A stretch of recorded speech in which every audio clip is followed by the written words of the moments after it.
operative word again to Paris-Nice in 2007, stage 5 from Sojué to Manosque. 178 kilometers facing the riders, a tricky finish today. Well, many thought yesterday's stage was the Queen stage of this year's Paris-Nice. 3 men going away, Sandy Cassar, Dmitry Muryev and Amal Moina.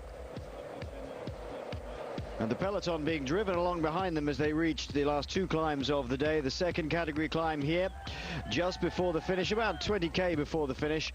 And Sandy Cassar and Amal Moina dropping Dmitry Muryev, and Cassar persisting all the way in to Mende yesterday, but just couldn't match the power of some of the explosive climbers as they got onto the very fierce slopes of this Mont Jalabert, as it's now rechristened.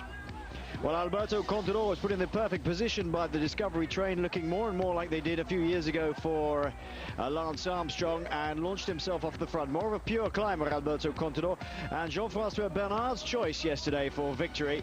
But behind him, Sean and my choice, David Rebellin, was eating up the gap as they came up towards the line, as it flattened out a weeny bit. But a good win for Contador. Rebellin taking yellow, though. Que si no se me iba a hacer largo, y bueno, cuando quedan 200 metros he dado el sprint final para poder vencer en la etapa. No sabía siquiera si well, I did well after the stage today. Lo he celebrado, pero bueno, muy feliz. I regulated my speed and started the sprint with about 200 to go. I'm very happy, says Alberto Contador. But overall, it's Italy's David Rebellin who's now wearing the yellow jersey. He's the new leader. And it's going to look very, very difficult to catch him now with just 2 more days to go. It was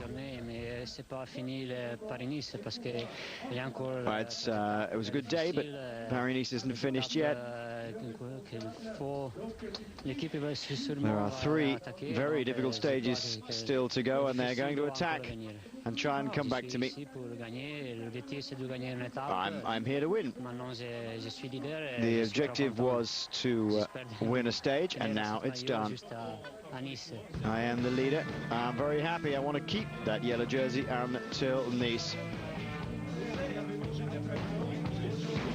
Well, back in 2003, he did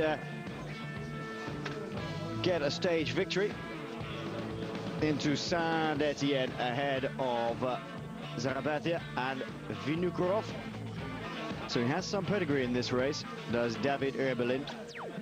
That was the year before his big triumphs in the classics. This is the overall classification. Then David Rebellin, followed by Alberto Contador at 6 seconds. Then Tadej Valjevec sneaking his way out there, the Slovenian, only 23 seconds down and very dangerous. Franco Pelazzotti losing the yellow, but still at only 31 seconds. A wonderful day again, beautiful weather as we've come down across the Massif Central. We're now firmly in Provence, and it's turned all Mediterranean on us all of a sudden. Now, today's course is far from easy. It always looked on the route book as there was going to be a breakaway type of day, and that is indeed the case at the moment. Some strong riders up ahead, and Sean's got all the details in just a second. There is that man, David Rebellin, wearing yellow at the moment. His team may be under a little bit of pressure today. They're going to have to do all the work to try and keep him in that yellow. And Discovery were looking very, very strong yesterday. They get a bit of an easier ride. But we'll have a look at the parcours in a minute. It is not at all easy. We drove along the last 60 or 70k today, and maybe a bit of a sting in the tail as they come into Manosque. First time we've been here in Paris-Nice since 1973.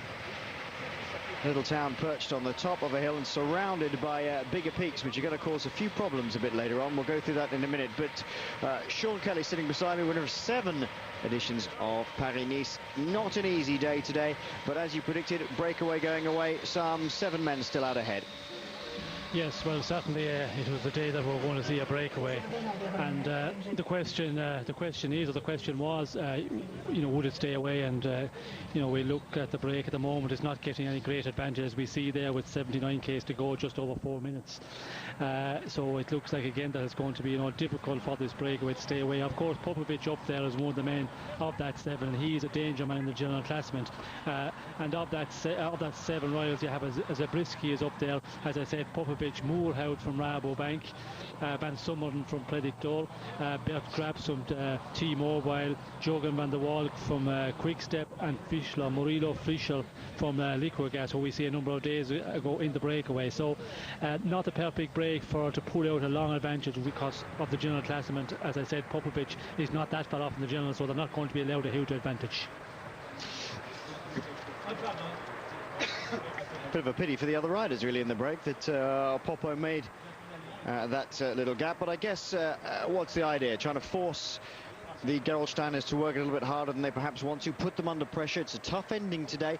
They probably haven't got a stronger team as Discovery. Discovery get a little bit of a rest because these guys are going to do all the work on the front. Well, that's certainly the case, and before this 7 got away, actually there was a bigger group of 13 riders who went away after 9 kilometres, and from that group this 7 came out on the climb, the first climb of the day, which started at about 24k at the Col de Moors. They went away, the 7 riders we have out in front at the moment, and it's definitely the tactic to make the Gerolsteiner team work, because with Popovic up there, they're definitely going to have to keep this gap, keep the leader in as such, and not leave it grow out to be too much advantage, and then just ride along at a very steady pace behind. That's not the case, so it's definitely going to be a hard day for Gerolsteiner today to control the race because of who's up there. Well, on paper it looks like Discovery have a much stronger team, because it's early in the season, you never know how people are going. Discovery, Levi Leipheimer, Alberto Contador lying at 6 seconds down at the moment. Leipheimer a little bit further back now, didn't have such a good day, but 50 seconds, so he's still well up there. Tom Danielson, he's just sneaking into the top 50 at 2 minutes and 42 seconds. Stan de Volder, Sergio Paulino, Jaroslav Popovic at the break, Thomas Weidkes and Matt White. This is where they're running today, as you can say, from Sogé to Manosque, and a very lumpy day. 2 nasty climbs early on in the first 50 or so K. It's a little bit flatter than it looks there in the middle, to be honest. And the break moving away there, you can see they're on the sort of flatter section now. And as they come in towards Manosque, though, it gets quite lumpy indeed. So Leipheimer, Contador, Danielson, De Volder, Paulino, Popovic, Weidkes and White are the riders for Discovery Channel. Not lost a rider yet. Neither have Gerolsteiner, Rebellin in the yellow jersey, Thomas Veughten as opposed to Marcus Veughten, that's the younger brother, Heinrich Hausler, Bernhard Kohl wearing the Austrian champions jersey, Volker Odesco, Matthias Roos, Oliver Zaug and Marcus Zeberg. Well, there's probably a bit more depth of climbing strength in the Discovery Channel team than there is in the Gerolsteiner team, Sean. And we went around the last 50 or so K of the course today, and it was surprisingly hard, wasn't it? The third category climb that comes well, it's probably fairly accurate today. They're called La Morte d'Imbert, coming with about 35k to go, is much more difficult than it looks on paper. Yes, well, it is a difficult climb, and I think the surface is not great. It's a bit bumpy, and certainly the climb itself, the descent off the climb, it's a pretty dangerous descent, but I don't think there'll be any major problem because the bunch will be well stretched out on that climb when they get to the top. But still, you have to take attention. There were some corners where there's little bits of grit on the corner, so it's a one. But after that, I think it's the most important point, because if you get over the climb, which is at 145k, then there's quite a bit of to go to the finish, and there's 2 more short climbs which are not categorized, of course, but not majorly difficult, but in between. I think if you have 60 or 70 riders out front after that last climb of the day, the 3rd category climb, I think we could see a lot of action, and that's where it's going to be difficult for Rebel Lynn to control, because the likes of Discovery Channel, with a number of riders up there, they could cause problems for Rebel Lynn, because if there's attacks, they will be certainly sending men away in the attacks. And when you look at yesterday's classement, Discovery were very strong, of course, with Contador up there. Then Leipheimer was at 8 at 33 seconds. Popovic wasn't far off. He was 33rd at 1:18 yesterday in the stage. Danielson at 2:17. So, they're all putting a good performance, and considering they did a lot of work earlier on as well yesterday. I know the ones that did the main work were further back because they had their job done, but still, a good performance by quite a number of the riders from Discovery Channel. Well, Disco have got 4 riders up in the top 50. Tom Danielson being one of them, we've just mentioned, coming in at 50th place. at the moment. And then much further up the order, Levi Leipheimer, Alberto Contador, all in the top 50, and Jaroslav Popovic lying 47th, as Sean was saying, 2 minutes and 21 seconds down on the overall classification. But they're not the team with the most riders packed into the top 50. That honour go to two teams, Bouygues Telecom with 5 riders, and also Caisse d'Epargne with 5 riders as well in the top 50. And I would not be surprised, personally speaking, if Bouygues Telecom launched their attacks off the front as we get over that third category climb as well. There isn't a Frenchman in the break. Maybe they're keeping their powder dry, waiting for everybody else to do the work on the front.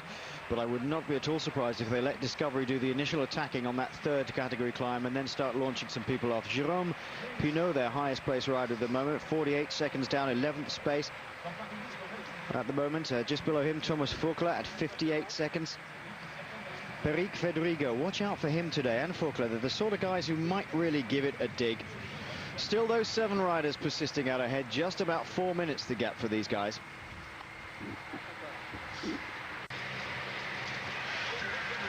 Gerolsteiner leading the peloton along here on stage 5 of Paris-Nice. Wonderful weather once again, and you can see they're all stuffing their faces, having gone through the feed zone, taking the opportunity to get some food down their necks while they can. The breakaway is under control in terms of time. It's got 4 minutes lead, but it's been about that for the last 20k or so, and some good riders in the break, and one in particular, Jaroslav Popovic, lying 47th overall and not that far behind, so they're not letting it get too far away. Zabriskie, Popovic, Van Summeren, Grabsch, Van den Waal, Fischer and Moerenhout are the riders in the break. And pretty much going according to game plan at the moment for Gerolsteiner, Sean, but all the fireworks still to come. Definitely, we will see fireworks, and of course, you know, this is really the easier part of the day to control the situation, just leave the break out there. But in the end, it's going to be more difficult, because when you ride out in front with a team, and as the Gerolsteiner team are doing, they've got to control the race, because you've got the race leader's jersey, and it's the thing you have got to do. But in the end, the riders will be tired, and of course, you know, the Gerolsteiner team maybe not as strong as some of the other teams who have riders up there in the general classement, and a number of riders, but still with Rebel Lane in front, that's always an advantage when you've got the jersey. The other ones have got to take it from you. But I would be concerned in the end that we could see Rebel Lane maybe being isolated a bit after this the last climb of the day, and you know, that could be a moment when he could come under attack. Of course, Contador is not going to get away from Rebel Lane today. I can't see that happening. He's going to stay in his wheel and follow. But the other riders further down the classement, who are a minute and a half, 2 minutes down, if there's a group after the final climb where we could see them guys going to attack, and it's difficult for Rebel Lane to control that situation, because if he's there without some teammates, it's a difficult one. It comes to a moment when you have to start calculating who can you allow to get away. And you know, you're always hoping that the other riders in the general class will start chasing as well, the second place man, the third place man in the general classification. So you have to work that tactic also. This is the breakaway. You can see David Zabriskie in here, just in front of you. Koos Moerenhout in the rubber bank colours, the orange and blue. Murilo Fischer right at the back at the moment. He's already been in a break, as we know, away with Philippe Gilbert and Thomas Voeckler on stage 2.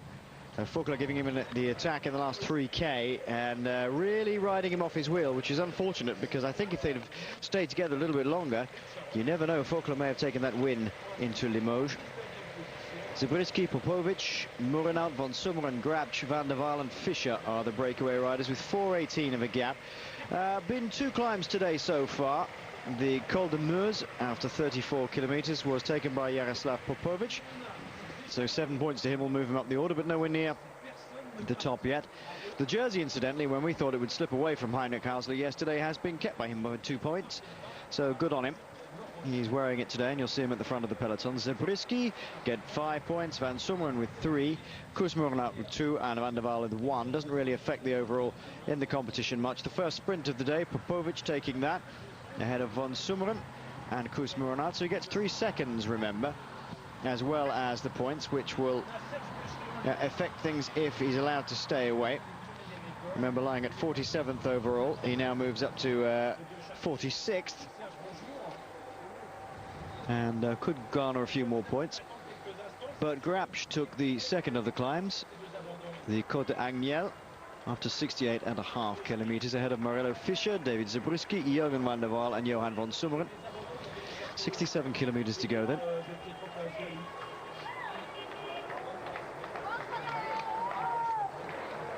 And at the finish today, interestingly, they have this big loop as they run into Monasque today.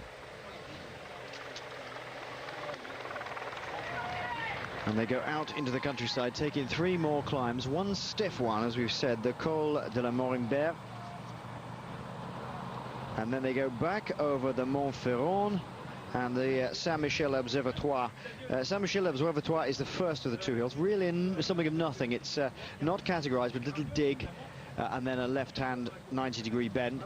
The Col de Montferrand, though, is quite a lot longer, fairly gentle grade. I say gentle, not of this, by the time we get to the end they'll be absolutely knackered, as we know, but not a vicious little climb in the same way as the earlier 3rd category climb coming out of Manosque, the Col de Morimbert can be.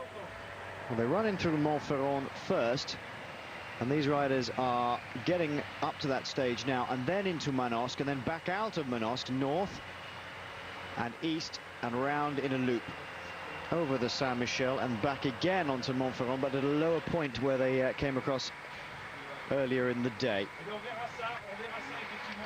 We were talking about this little climb, the 3rd category climb towards the end, Sean, and it's actually a beautiful climb. If you wanted to have a good training route, that would be absolutely fantastic. Coming out of Monasque, it's steep enough to give you a good test every time you go out of it, but winding enough and sinuous enough to be always different aspects. You can look down over the town. It's a beautiful little road up if you're riding by yourself or in a small group training. But as you were pointing out, Sean, if people get away on that particular hill, you won't see them, will you? You can't sort of keep in touch with them because they're round the next bend. You're not quite sure where they are. No, well, certainly not. It's a pretty it's a technical descent. The corners are quite technical, and it's maybe not one of the fastest descents, but still they'll be going at a very fast rate, because I would expect to see some action on this final climb of the day.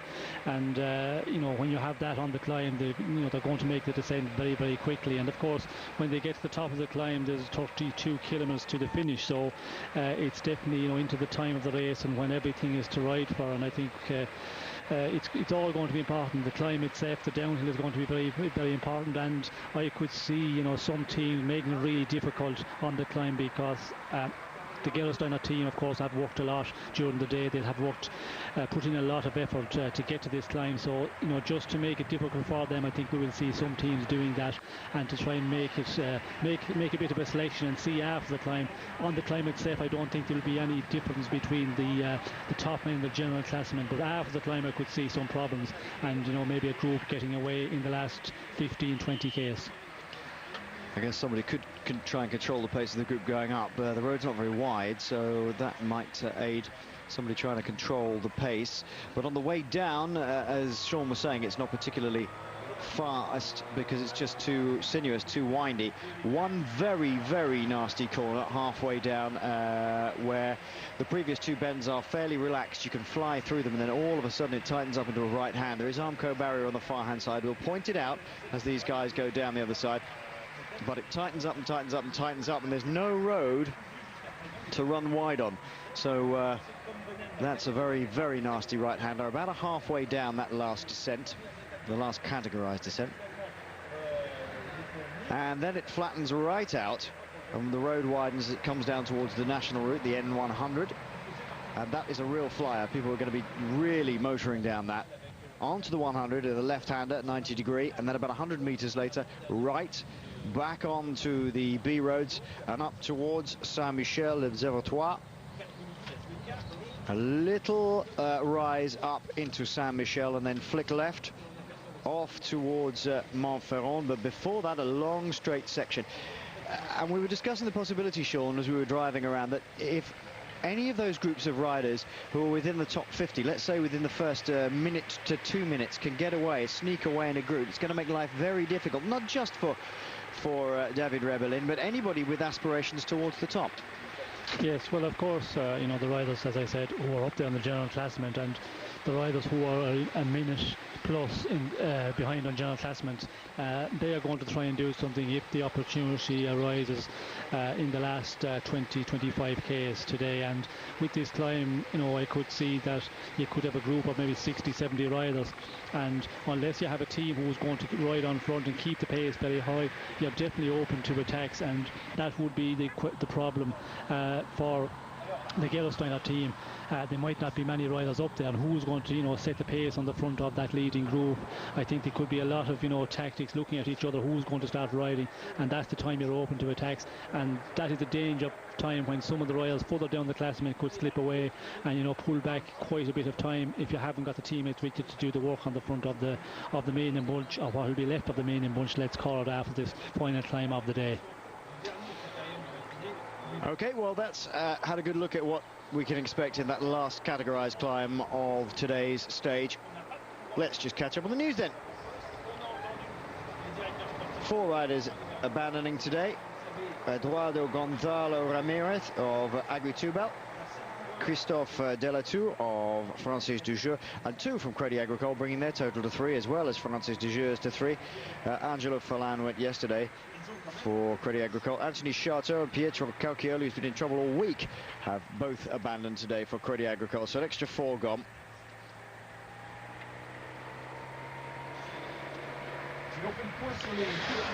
So the list of abandoned so far in Paris-Nice: Massimilio Mori of Lampre went out on stage 4. As early as stage 2, Vincenti Reines, who ended up with some sort of colic, in fact it was, which gives incredible pain in the kidneys. They thought it was kidney stones. He went on stage 2, having dubbed himself as Valentino Rossi Reines for diving up the inside on stage 1 and almost causing apoplexy amongst the peloton.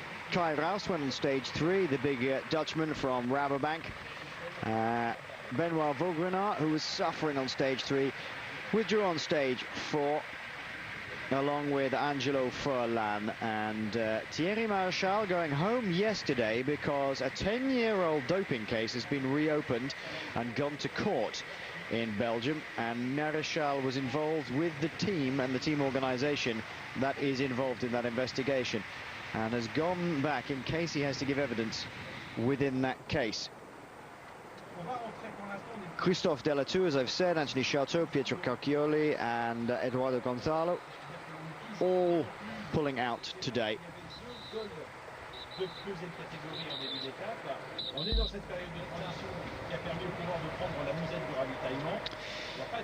Well, it's been wonderful weather again here today, and not that many tumbles, no real problems.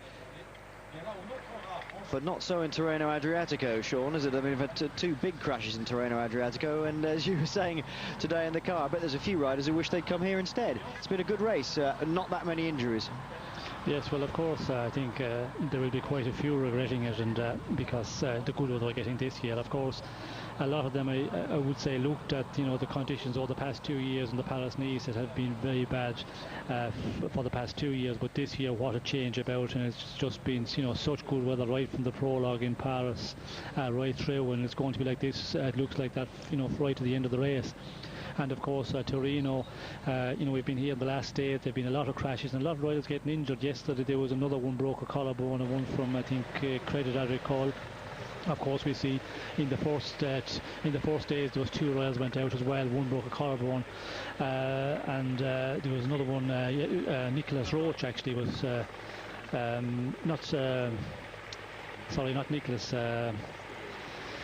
Stephen Roach's son. Yes, Nicholas was the guy who went out, but of course Stephen Roach's son is the... yes. Yeah, he is indeed involved in that crash in the first day. Yes, and so I think, you know, there's a lot of talk. We've been reading in the paper, actually, some of the riders are giving out about, you know, the race, the streets being too narrow, and it's just a very big group of riders, so a lot of crashes. So I think someone will be looking at the weather here first of all, and that's, you know, one of the most important things. In the Paris-Nice, it's a nice race because the roads are pretty good, big roads most of the time. So I think some will have regrets, you know, making the decision to go to Tirreno Adriatico. Worst road surfaces of the Paris-Nice today, I think, as they come into this final section today. Well, if you're following Tirreno Adriatico, or if you're following Paris-Nice and didn't realise, and you could get Eurosport 2, then Tirreno Adriatico on Eurosport 2 with David Duffield and Alexander Arekev, the overall leader at the moment, the young Russian riding for Aqua and Sapona. In fact, a lot of those wildcard entries are proving their worth in Tirreno Adriatico at the moment. Contrini from Tinkoff, he's way up in the general classification as well. So they're all trying hard. This is one of the problems, isn't it, in a race like Tirreno Adriatico, Sean? We've discussed this many times in the past. You've got these wildcard entries who really want to prove themselves in a big Italian race, and there are a lot of them, most of them are Italian teams. Tinkoff are based in Italy, of course. Aqua and Sapona are in Italy, and they're just push, push, push, LPR, push, push, push, and there's always nervousness within the peloton.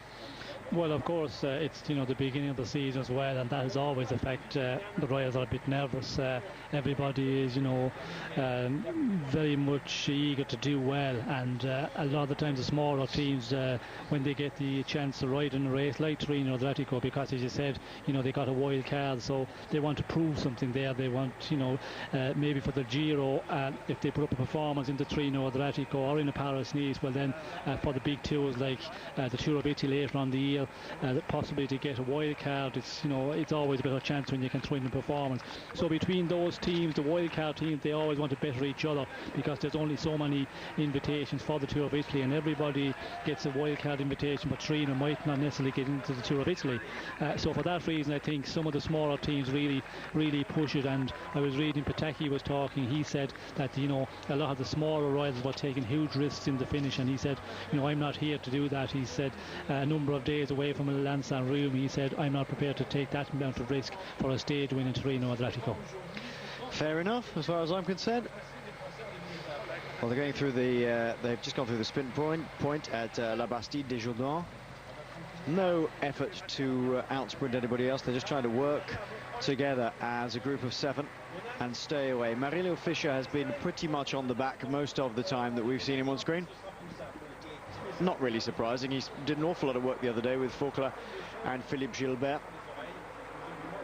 We had an inkling suspicion that Philippe Gilbert might do something today, try and get up into a break. Maybe there's still time. I still think that if there's a concerted effort by a number of teams, a number of riders, especially the French, in fact, and the French and the Spanish, when they get over the top of this third category climb towards the end, the Mont d'Imbert, then it could all blow to pieces, and there could be attacks coming out of the peloton at that point.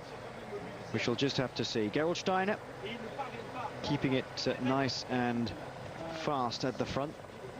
Fast enough to keep that brakes lead down to about 4 minutes. Not too fast to kill off everybody within the Gerolsteiner group. Terrific ride yesterday by David Miller. Sonia de Valrider, the Scotsman, maintaining a top 10 place, 7th overall at the moment, 42 seconds down. I mean, he's far too close to the yellow jersey to be allowed to get away and do anything. But a terrific ride. It was a tough climb yesterday, and one that you could get blown out of the back on really easy. A man who lost out yesterday, Sean, was Pacivilia, wasn't it? I mean, he can climb, and we see him in the Vuelta, and especially in the Giro d'Italia. He can climb, and 2nd overall last year, but really didn't make the cut yesterday, and knocked out the back pretty quickly, whereas his teammate Tadej Valjevets went past him and David Loosely losing masses of time in the end. He just blew completely on the lower slopes and came in some 9 minutes down in the end, so that was interesting. But Pacivilia not really living up to his race promise that he wanted to go one better than 2nd this year. No, certainly not, and no, it looks like that he's not in his best of form, because for him yesterday it would be the perfect finish if he was in good shape. So it it tells you immediately that he's not in as good a shape as he was last year, although he seemed to be confident starting out the race. But sometimes riders, they feel they're going well enough, they feel they're going as good as the previous year, but for some reason when they come to the big day they don't put in the performance, and that was certainly the case yesterday for Pacivilia.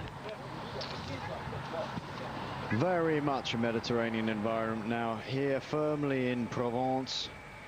We are about 50k or so northwest of Aix-en-Provence, well known of course to the Tour. And Manosque came here with the Tour de France way back now in 1976. Now, I'm going to set you another little test. I have tested you once on the Col d'Aise climb. I've had a couple of answers, one of which, the first one I came in was, had 2 out of 3 right, but not all of them. And I'm going to leave that until we get to the Col d'Aise to answer that one. But here's a good question for you, and you need to answer this one today, really. If you've got it, www.eurosport.co.uk or .com, onto the forum and put the answer. If you're listening on any live feeds as well, you can partake in this. The Tour came here in 1976. I want the winner and the margin by which he won, and I'm going to see if we can give you that by the time they come into Manosque for the second time. If it's worth going and rushing around your shelves and getting the reference books out for this one. 76 we came here. 73 was the last time that the Paris-Nice came here, and on that occasion the winner was Leif Mortensen, who now works for Eurosport, in fact. The leader on that occasion, the leader's jersey was being worn, but unsurprisingly perhaps Eddy Merckx. But the really interesting story of 1973, the last time it came here to Manosque with the Paris-Nice, was that a local Monosquin rider managed to take the Young Riders jersey and the points jersey on the same day. And there's a wonderful picture in the local paper of him today, looking rather shell-shocked, not really knowing what he was doing up on the podium. Only an amateur at the time, and only 23 years old. Richard Podesta was his name. And he took the points jersey, which that time was a pink jersey and not, as it is now, green, reflecting the Tour de France.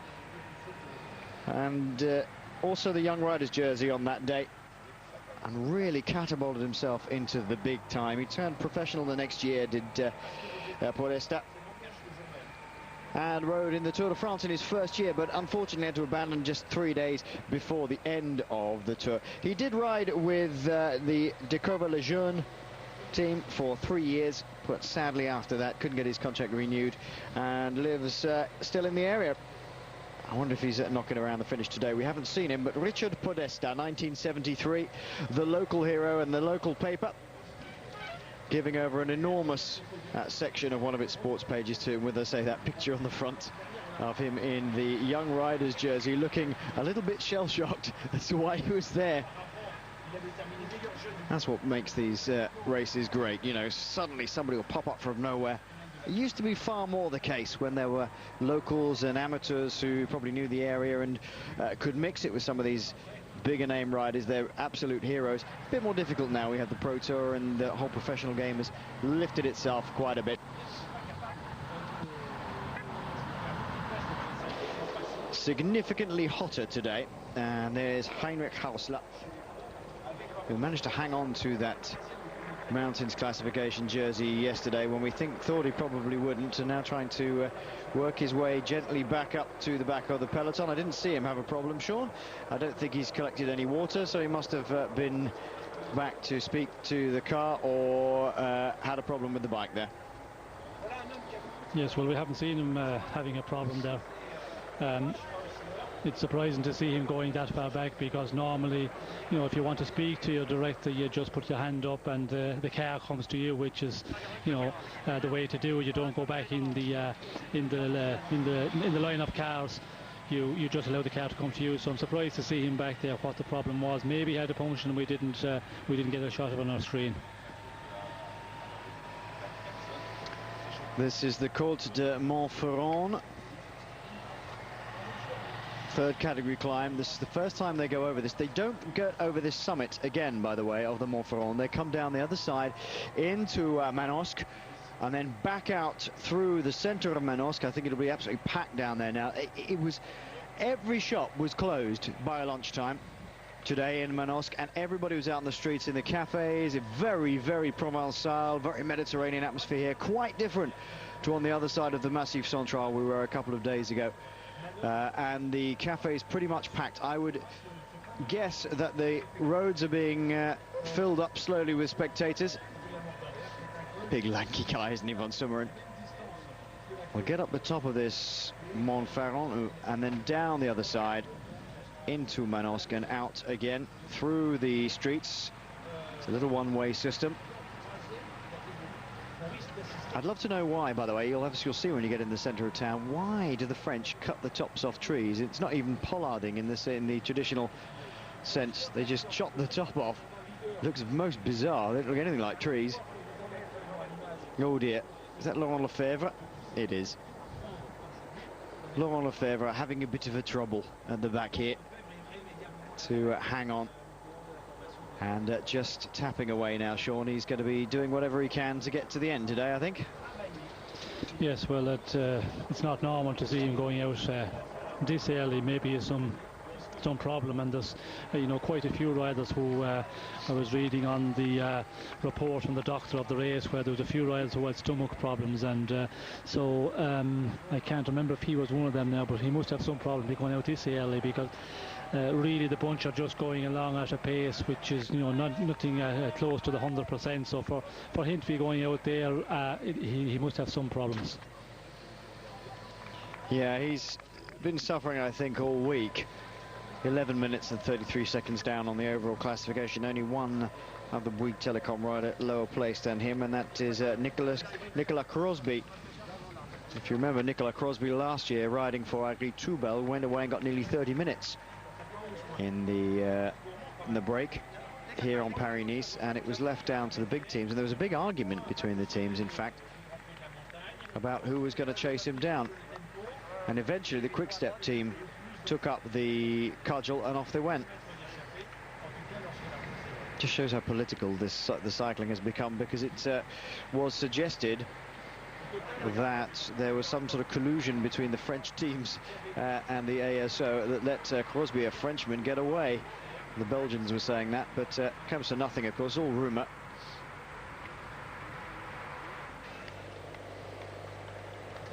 Oh, this is interesting. Lamprey now on the front, beginning to come and do some work, Sean. Didn't expect to see them up there, but of course Valjevets is third overall in the general classification now. And he had a terrific ride yesterday. The Slovenian only 23 seconds down, so it's in their interests to do something and keep the pace reasonably high.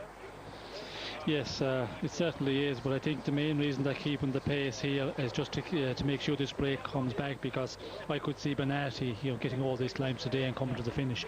And of course, we see him yesterday on the final climb. He was with the group there to the bottom slopes of the final climb, so he's going very well. So I reckon they're going to play the card of Bennati today, and try and keep the lid on things right in the front here, make sure this break is pulled back.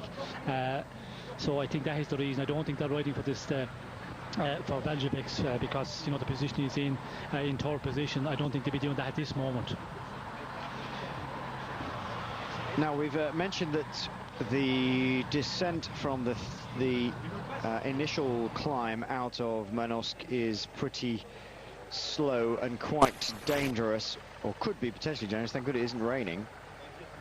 We mentioned there are two uncategorized lumps after that. Now the second one of those, where they come back over this climb here you're looking at, Montferrand, but they join it later on after the summit, is a very, very long, fast downhill, isn't it, Sean? And they could all either get strung out or keep together at that point. Very fast indeed. But when you get to the bottom, to Manosque, it turns left at a roundabout, and there is quite a steep little dig, isn't there? Yes, well, the finish again today is not it's not an easy finish. It drags up through Manosque, and right up to the line here. It's uphill quite a bit, not majorly, but still after the after the number of days they've been out there, the riders, and today's stage, I think the final will be quite active, so everybody will be feeling a little bit tired, so it's going to be another difficult one. But I think the group will be smaller as well, so the speed may not be as high as we see a number of days ago into Limoges, where the big bunch of riders came together, and it was really, really fast into the last 15 kilometres.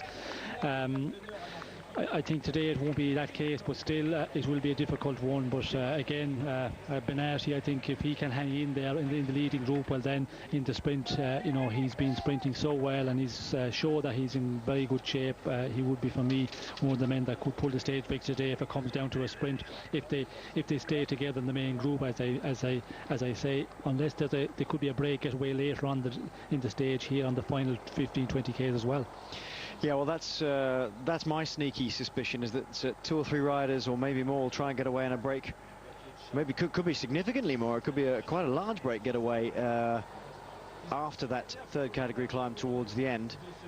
But we shall see. If this breakaway that is currently out ahead, if it can persist out there, or somebody else puts the hammer down, could you see riders like Fischer benefiting? He's done very little at the moment, maybe a little bit tired. But Popo, of course, won a stage in a breakaway last year into Carcassonne. Likes this sort of weather, in the Tour de France that was, and outfoxed people in the end. There was an attack after an attack after an attack. They were all playing games, and Popo in the end got away. But he also won a stage in the Tour of Georgia last year, you may remember, and Castilla-Leon. He's pretty good in this sort of situation.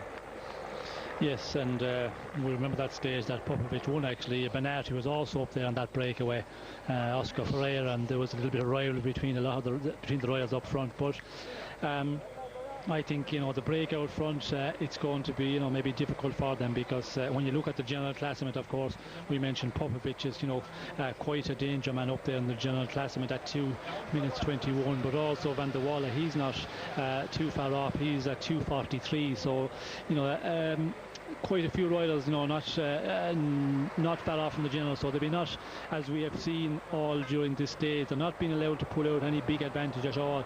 They're keeping it at about the 4 minutes, and I think in the end we will see that one coming down once again. And I would say Sunrise and the bunch who have been waiting here after the climb, maybe after this last climb of the day, which is, you know, inside around the 30 kilometres to go.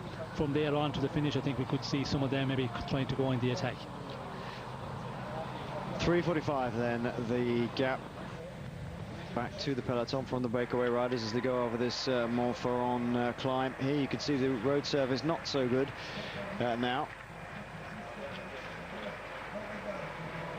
We just saw Marcus Burkhardt, by the way, the second best placed T-Mobile rider, and he is way down. He's about 67th, I think. He's well in the 60s anyway, and the best placed T-Mobile rider in the whole of the Paris-Nice so far is Jakob Piel, and Piel up in the top 50. No other T-Mobile riders in the top 50. Not a good race for them, Sean. No, it's certainly not. We haven't seen much of the team up front at all, and when you look at the classement yesterday, they were quite a long ways off, and Piel, of course, being the best rider on the stage yesterday. Certainly not, you know, not a good race for them. Well, they've got one rider up in the break today.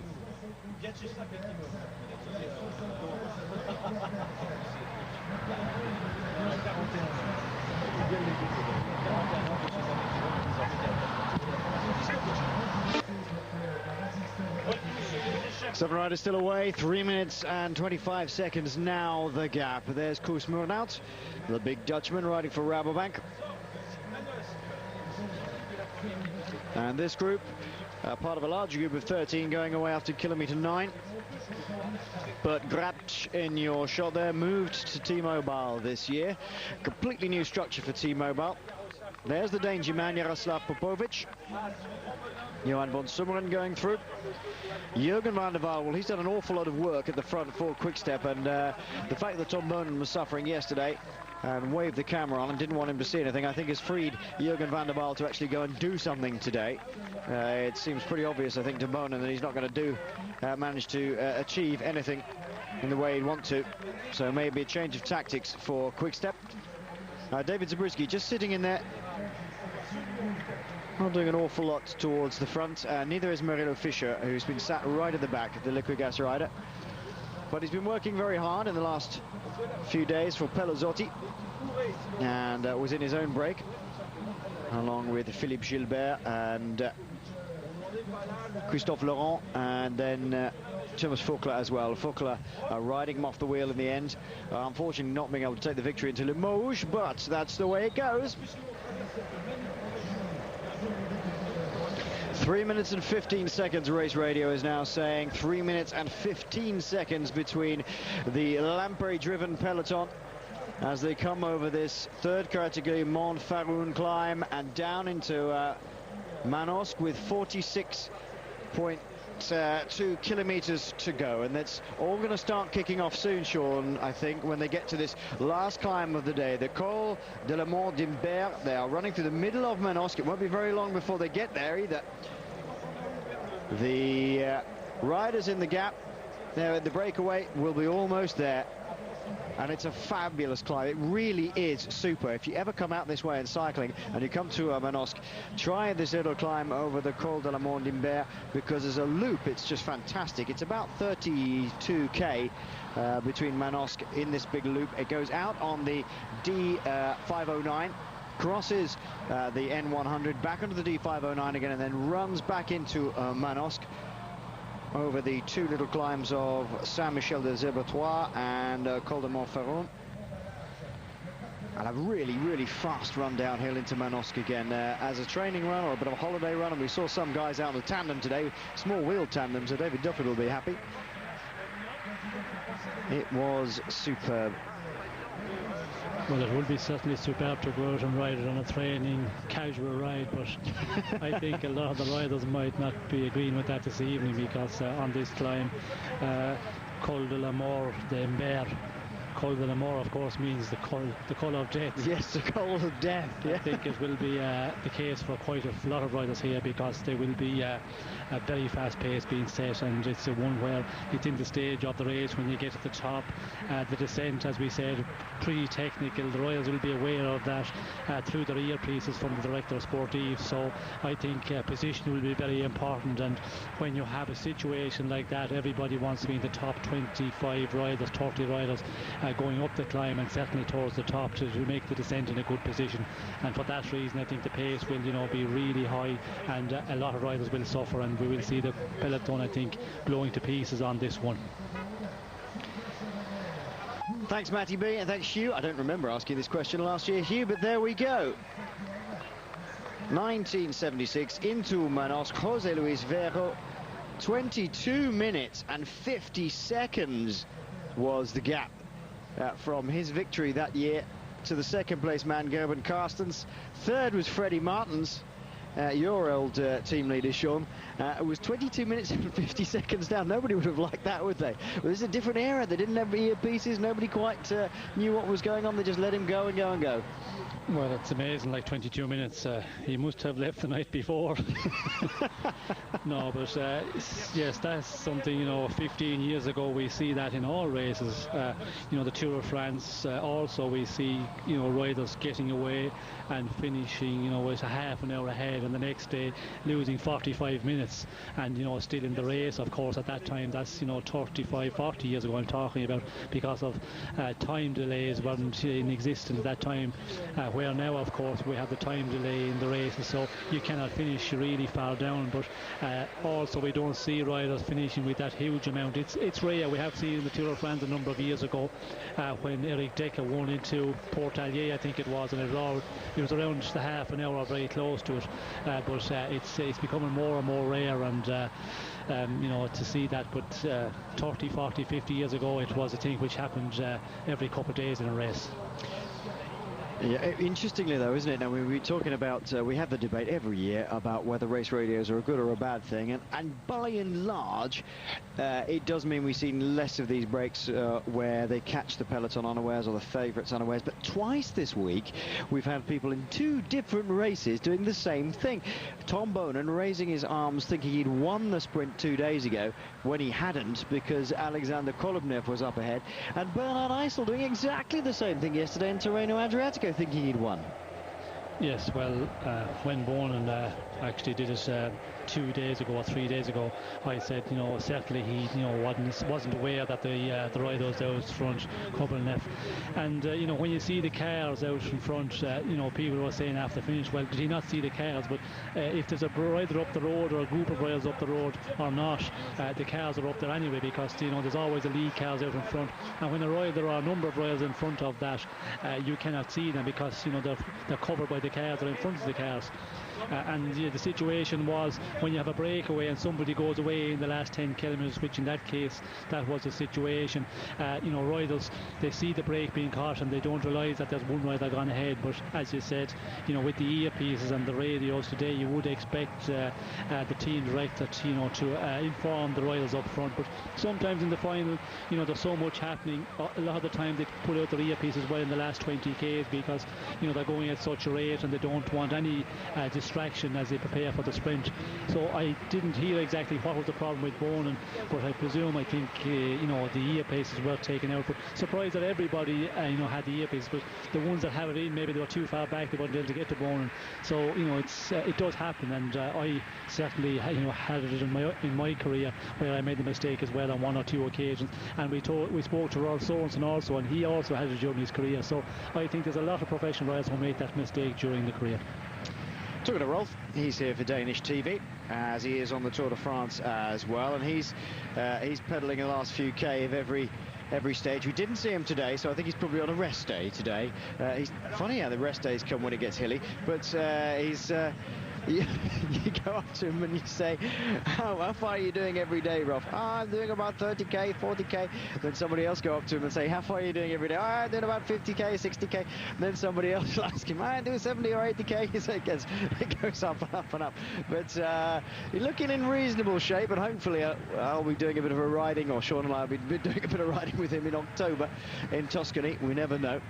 I certainly will. I'm going to do the Eroica this year, if anybody's doing the Eroica.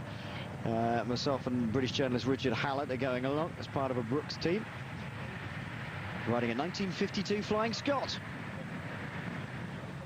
Richard Hallett was riding last year, 1934, I think it was, double fixed rally, which is described as purgatory, and it did offer it to me this year, which I politely declined.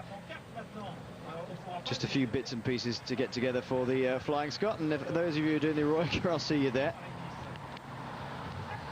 And interesting to, you know, when you listen to Sorensen, he always adds in a bit, it seems to be the case.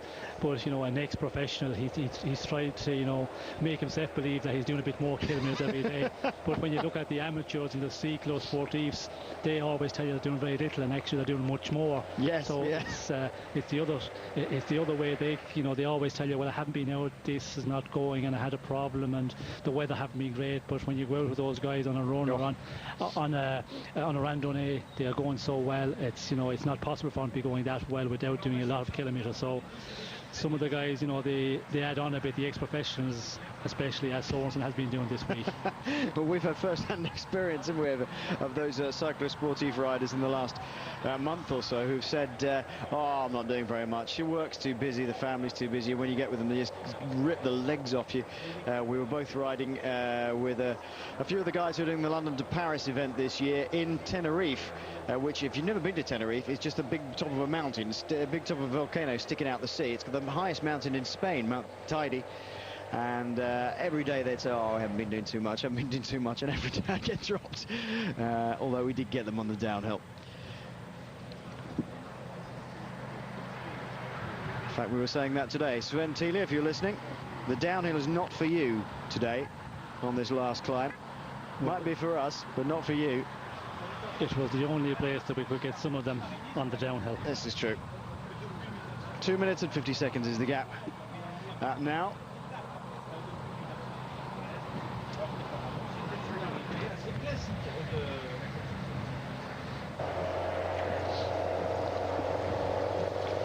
This is still the rundown into Manosque.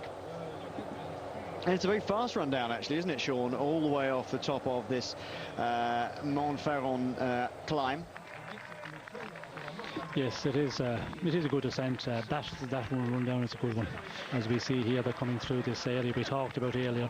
The last kilometre we can see as it drags up, and has been just before that as well, drags on a bit. So you can see here the riders are making the effort. It is a testing running, and it will it will hurt legs in the last number of kilometres when they're really going for the sprint.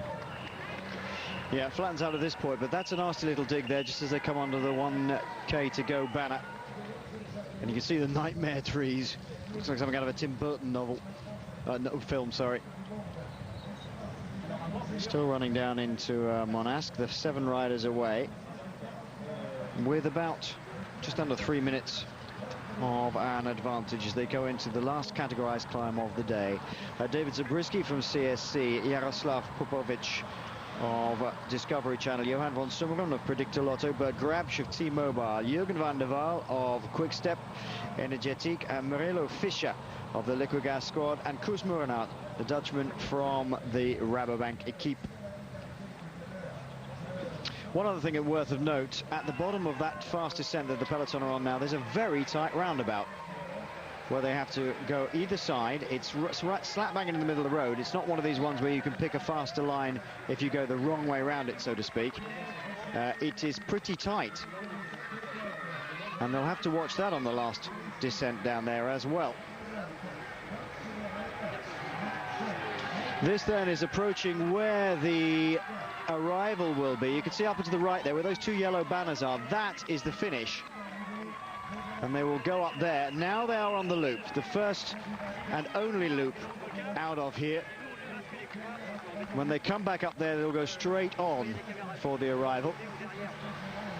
And they pretty quickly into this climb, Sean, and it is terrific for television, in fact. I mean, we were saying today it's going to look absolutely wonderful if we get a few views as well down over the valley, because it's wooded, it's shaded, it's sinuous, it's snicks right and left. It's not easy. Very, very nice little climb here, and I would urge you, if you ever come out this way with a bike, come and do this, because it's been quite a while since I've sat in the car with Sean as we've gone round it, and it's brought a smile to my face just thinking, crikey, I'd love to get out here and just ride it at my own pace. For such a big man, you know, Johan von Summeren churns those pedals around quite quickly. Beginning to look a little tired, David Zabriskie, in this group at the moment. And 2 or 3 sets of tired legs as the rest of the peloton comes up through this 1 kilometre to go banner for the first time. And you can see, look, just looking down there, that is not easy. And I wonder if there's going to be the favourites are going to have a right dig at that point, Sean, because they could get maybe 10 bike lengths up there. Yes, well, certainly there will be, riders will go into the attack if the pace is not majorly high, and that is the question. If there's somebody and some team who can make it really fast in the final kilometre, it's difficult to escape, but it's definitely a difficult run. As we see here, the group up front is starting to split, riders going in the attack, and gaps appear between each rider at the moment, which is much too early for that. But I think Popovic out here in front at the moment, he knows that the bunch is coming up quickly, so he's going to try and go it alone, but he has a big task on his hand at the moment. Yeah, he has. I actually think, or when I was riding around in the car today, I thought this might well be the most exciting day of the race so far. I mean, we had a fantastic climb yesterday. It was just 3 kilometres at the end, but this is a lovely, lovely loop. Plenty of variety thrown in. Anything could happen.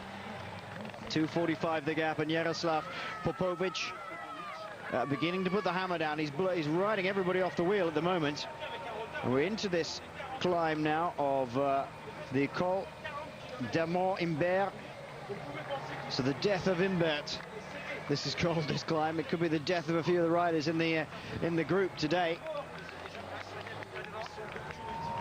This is the easier part of the climb at the moment. Turning over this, but look at the gap he's pulled already, Sean. He's really going for it. Yes, he certainly is, and it's a situation. What do you do with a group of 7 riders when you have the gap of just under 3 minutes? As we see, 2:41 at the moment.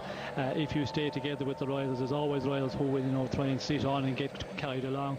where if you get out in front, as we see Popovic is doing here, and you can ride at 100% and give it your best all the time, so you don't lose any time trying to get other riders to contribute of the pace setting and the pulling on the front. But it's going to be a long ways for him, and as we see the Lamprey team up on the front of the bunch setting a very fast pace once again, it's looks like it's always going to be major difficult for him. But we said that a number of days ago as well with the CFC rider. I didn't think that he would stay out there, so we just have to wait and see what way he get up this climb and what sort of advantage he'll have at the top of the climb. That's Johan van Summeren there at the front of this little group with Koos Meurenhout and Bert Grabsch really trying to put the hammer down. Zabriskie sliding off the back. We said he was looking a little bit tired, as is Murilo Fischer. They're going to try and work their way back, but Van Summeren really has work cut out to try and catch Popovic. He's got to go for it, Jaroslav Popovic. He's 2 minutes and 21 seconds down on the general classification. He's got 20 seconds now in hand over Van Summeren, so he's just about staying ahead of the peloton with enough gap to bring him up and certainly into the top 3 at the moment. It's a long way, isn't it? Yes, well, I think the gap between himself and the peloton for the moment is the important thing, because it's going to be difficult. But as I said, he has to try and do something here, and when you get to this stage with this sort of a gap of 2 minutes 40 on the bunch, there's always riders who will start saying, well, I wonder, is it going to work out? It looks like we're going to be pulled back by the main bunch, and then they always start to try and spare something, and sitting on the rear, and that's when it always falls apart. So it's better one rider out in front. Well, yesterday's yesterday's story, roundup of exactly what happened on our internet site, www.eurosport.com or .co.uk if you're in the United Kingdom. Catch up with all the news, Tirreno Adriatico, live reports from here on Paris-Nice. As you can see, you can follow this all around the world. And all the cycling news, in fact, you'll find on www.eurosport.com or .co.uk. Lamprey on the front. Gerald Steiner have done an awful lot of work to get to this point. 3 minutes is the gap at the moment. There's no immediate panic from behind, but sooner or later they're going to have to just start upping the tempo a weeny bit to keep Jaroslav Popovic under control, surely, Sean, because he's far too dangerous a character to let go away, to give him another, say, 20-30 seconds. Yes, certainly is, and I think at the moment we can see in the bunch it's slowed down a bit, and he's actually pulled out a little bit of a gap, a number of seconds more, but I reckon in the bunch it's the calm before the storm at the moment, and I would see some action coming out of the bunch quite shortly. Of course, the Gerolsteiner team are going to wait and see what's happening, see who's going to ride. Is there any other team prepared to do the riding before they commit themselves? And certainly they're going to be thinking about after the climb, the road ahead, that Rebellin is not alone. So, they're trying to play their cards and see will some of the other teams take up the chase before they have to do it. That's a very fine balancing act at the moment. It's got out to 3 minutes and 5 seconds now. 15 seconds now, the gap between Jaroslav Popovic and the Johan van Summeren driven threesome of himself, Koos Meurenhout and Bert Grabsch. David Zabriskie slipping further down with Murilo Fischer, looking a little tired. Are they going to pick up the pace on the front? Looks like Gerald Steiner are coming back towards the front again at the moment, or is that still the Lamprey boys? Difficult to tell from this particular distance. 2 Lamprey riders, I think, still there, with Bernard Cole in 3rd place. Rebellin lying about 4th or 5th. 1, 2, 3 Lampreys working for Daniele Banati, I would imagine, and of course they have to make sure now that the gap does not extend for Jaroslav Popovic. They have a man in 3rd place at the moment, Tadej Valjevits.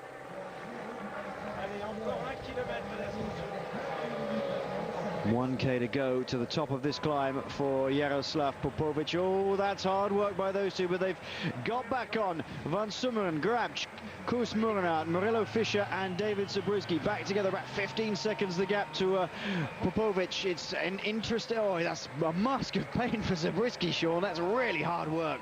Yes, it certainly is, and we could see from the shot there the way he was just flat on the bike, and he was just really, just hanging in there, and he's definitely under pressure with Fischer and and Zabriskie, they've been suffering the early part of the climb, but doing a very good job to get back in here. And you know, if they can hold on to this, you know, the gap behind Popovic, 15 seconds we're hearing, they could come back on the descent, although Popovic is a very good descender also, but they're still working quite well at it here, the chasers, and holding off the bunch for the moment quite well. Interesting to see the gap like pulled out a little bit more again, over 3 minutes for Popovic back to the main bunch. Popovic is one of those descenders who throws the bike around, so it should be pretty spectacular watching him go down. About 15 seconds he's got ahead of Bert Grabtje at the moment now, who's the man driving it along. Johan van Someren peeling off and then diving in third spot because he knows that Fischer and Zabriskie can't do anything about it. They can't stay up. Here we go onto this descent. Oh, how lovely to be able to see some of this a little bit further down. Here we go, over the top. Wallop straight into the descent, and it starts to switch backwards and forwards very quickly indeed. Maybe not the fastest of descents, so how much risk are they going to take behind to try and make contact? Not an awful lot, I think, because they got the chance a bit later on. Here we go.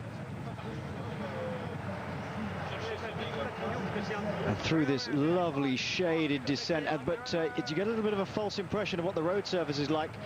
Motorcycles can take up a lot of the road surface, their suspension being pretty soft in relation to, say, a car, for instance. But even then, look, you can see the camera bouncing around. It is not a great surface, this, Sean, is it? No, it's certainly not, and you can see Popovic actually, he's bouncing around a bit, and you can see the surface there as Popovic was going down. It is quite a rough surface, and it gets, you know, a bit more rough in some of the corners, and as we said a bit earlier, some of the corners it's gravel as well on the corners, so it's certainly, you know, not the safest descent. But Popovic, of course, he have a very good view of the road out in front there, and if you have a motorbike in front of you just a bit ahead, that gives you an idea what way the corners are coming up.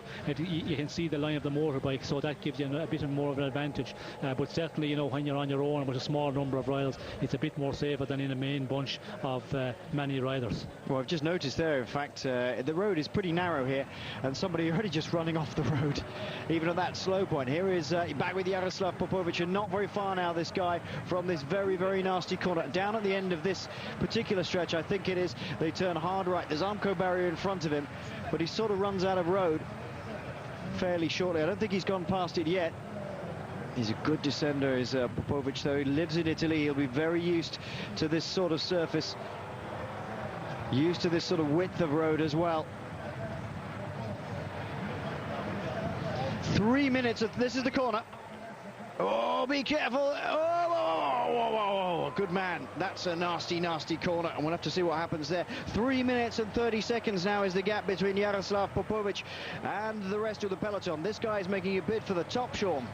Yes, he certainly is, and he's going about it, giving it 100%. And we see there on the corner, the speed he have, and he took that one very well. Didn't panic and just let the bike run a bit further on before he tried to get around it. But interesting to see in the bunch if they really go down it.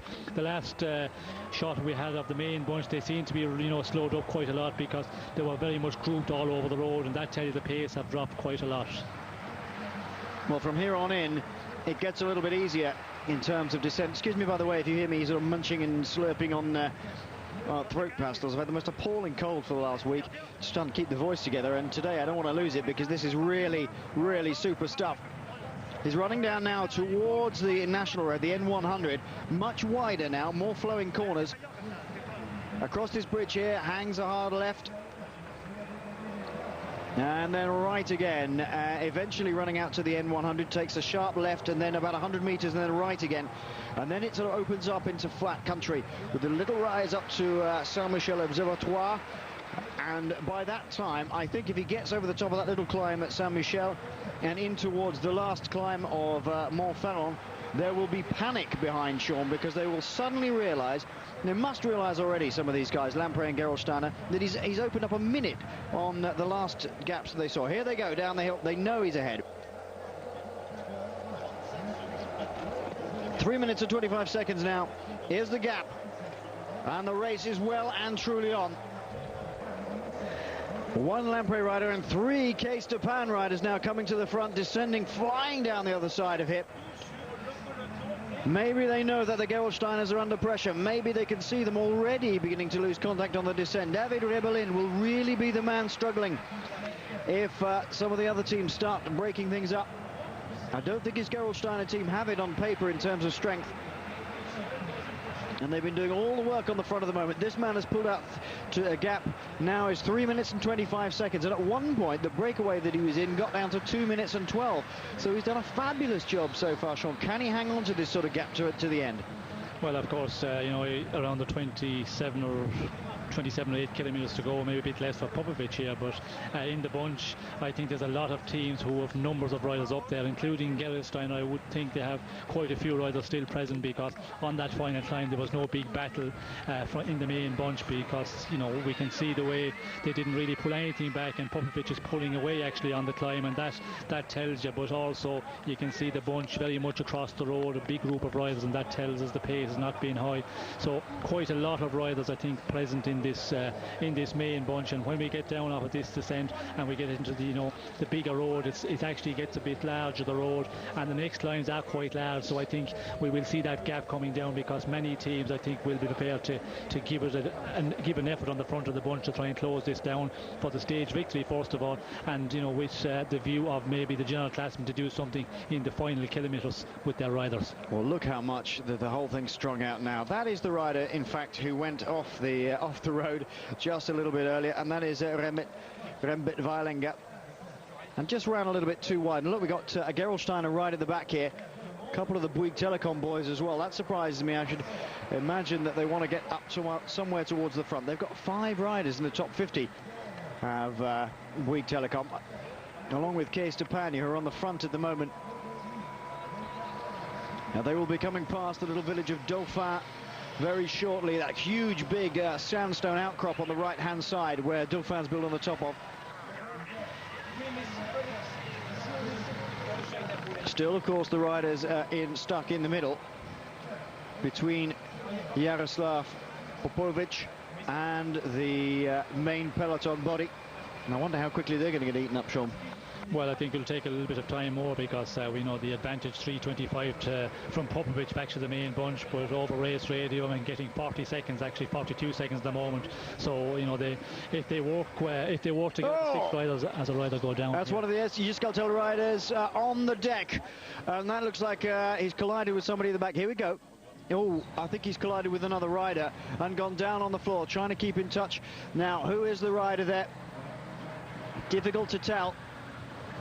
Almost impossible to tell, in fact, and that looks very nasty indeed. Oh dear.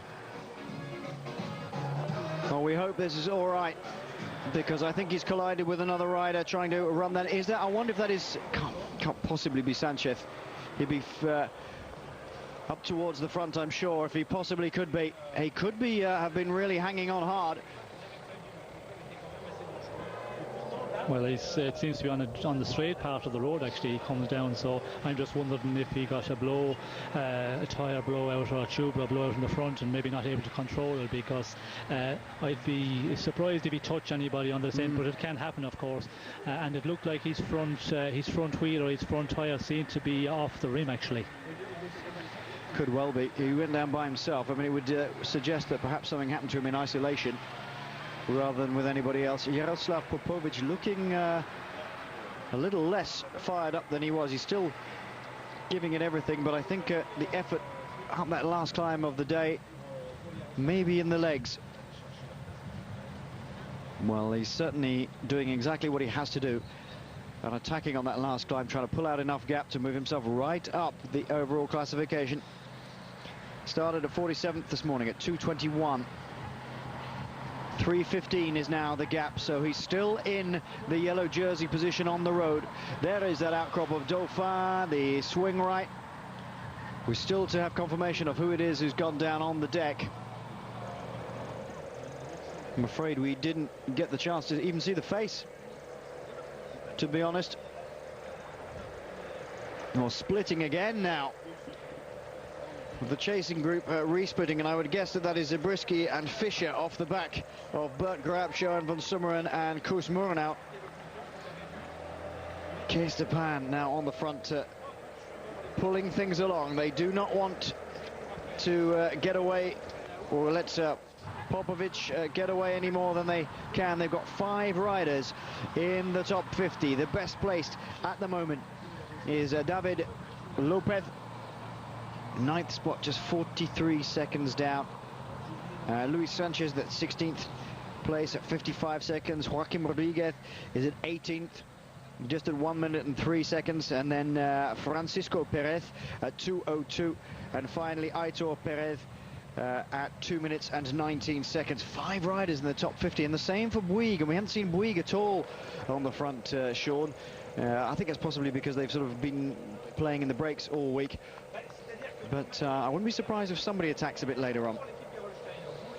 Yes, well, it will all depend on what happens in the front of the bunch as we get further on this stage. And of course, you know, the case of Pang riders right in the front, they have 5 riders up there in the top, inside the top 50. But you know, for the moment, you know, by riding in the front, they must be riding for the stage victory, and they feel maybe they've got somebody who could take this one.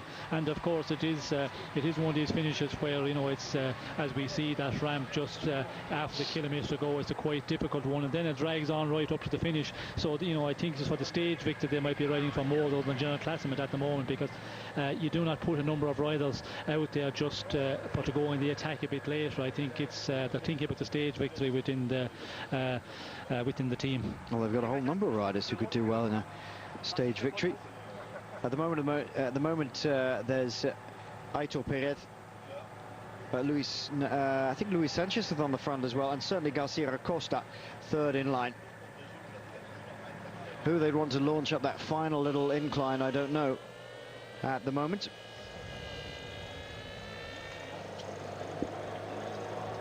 Here they are.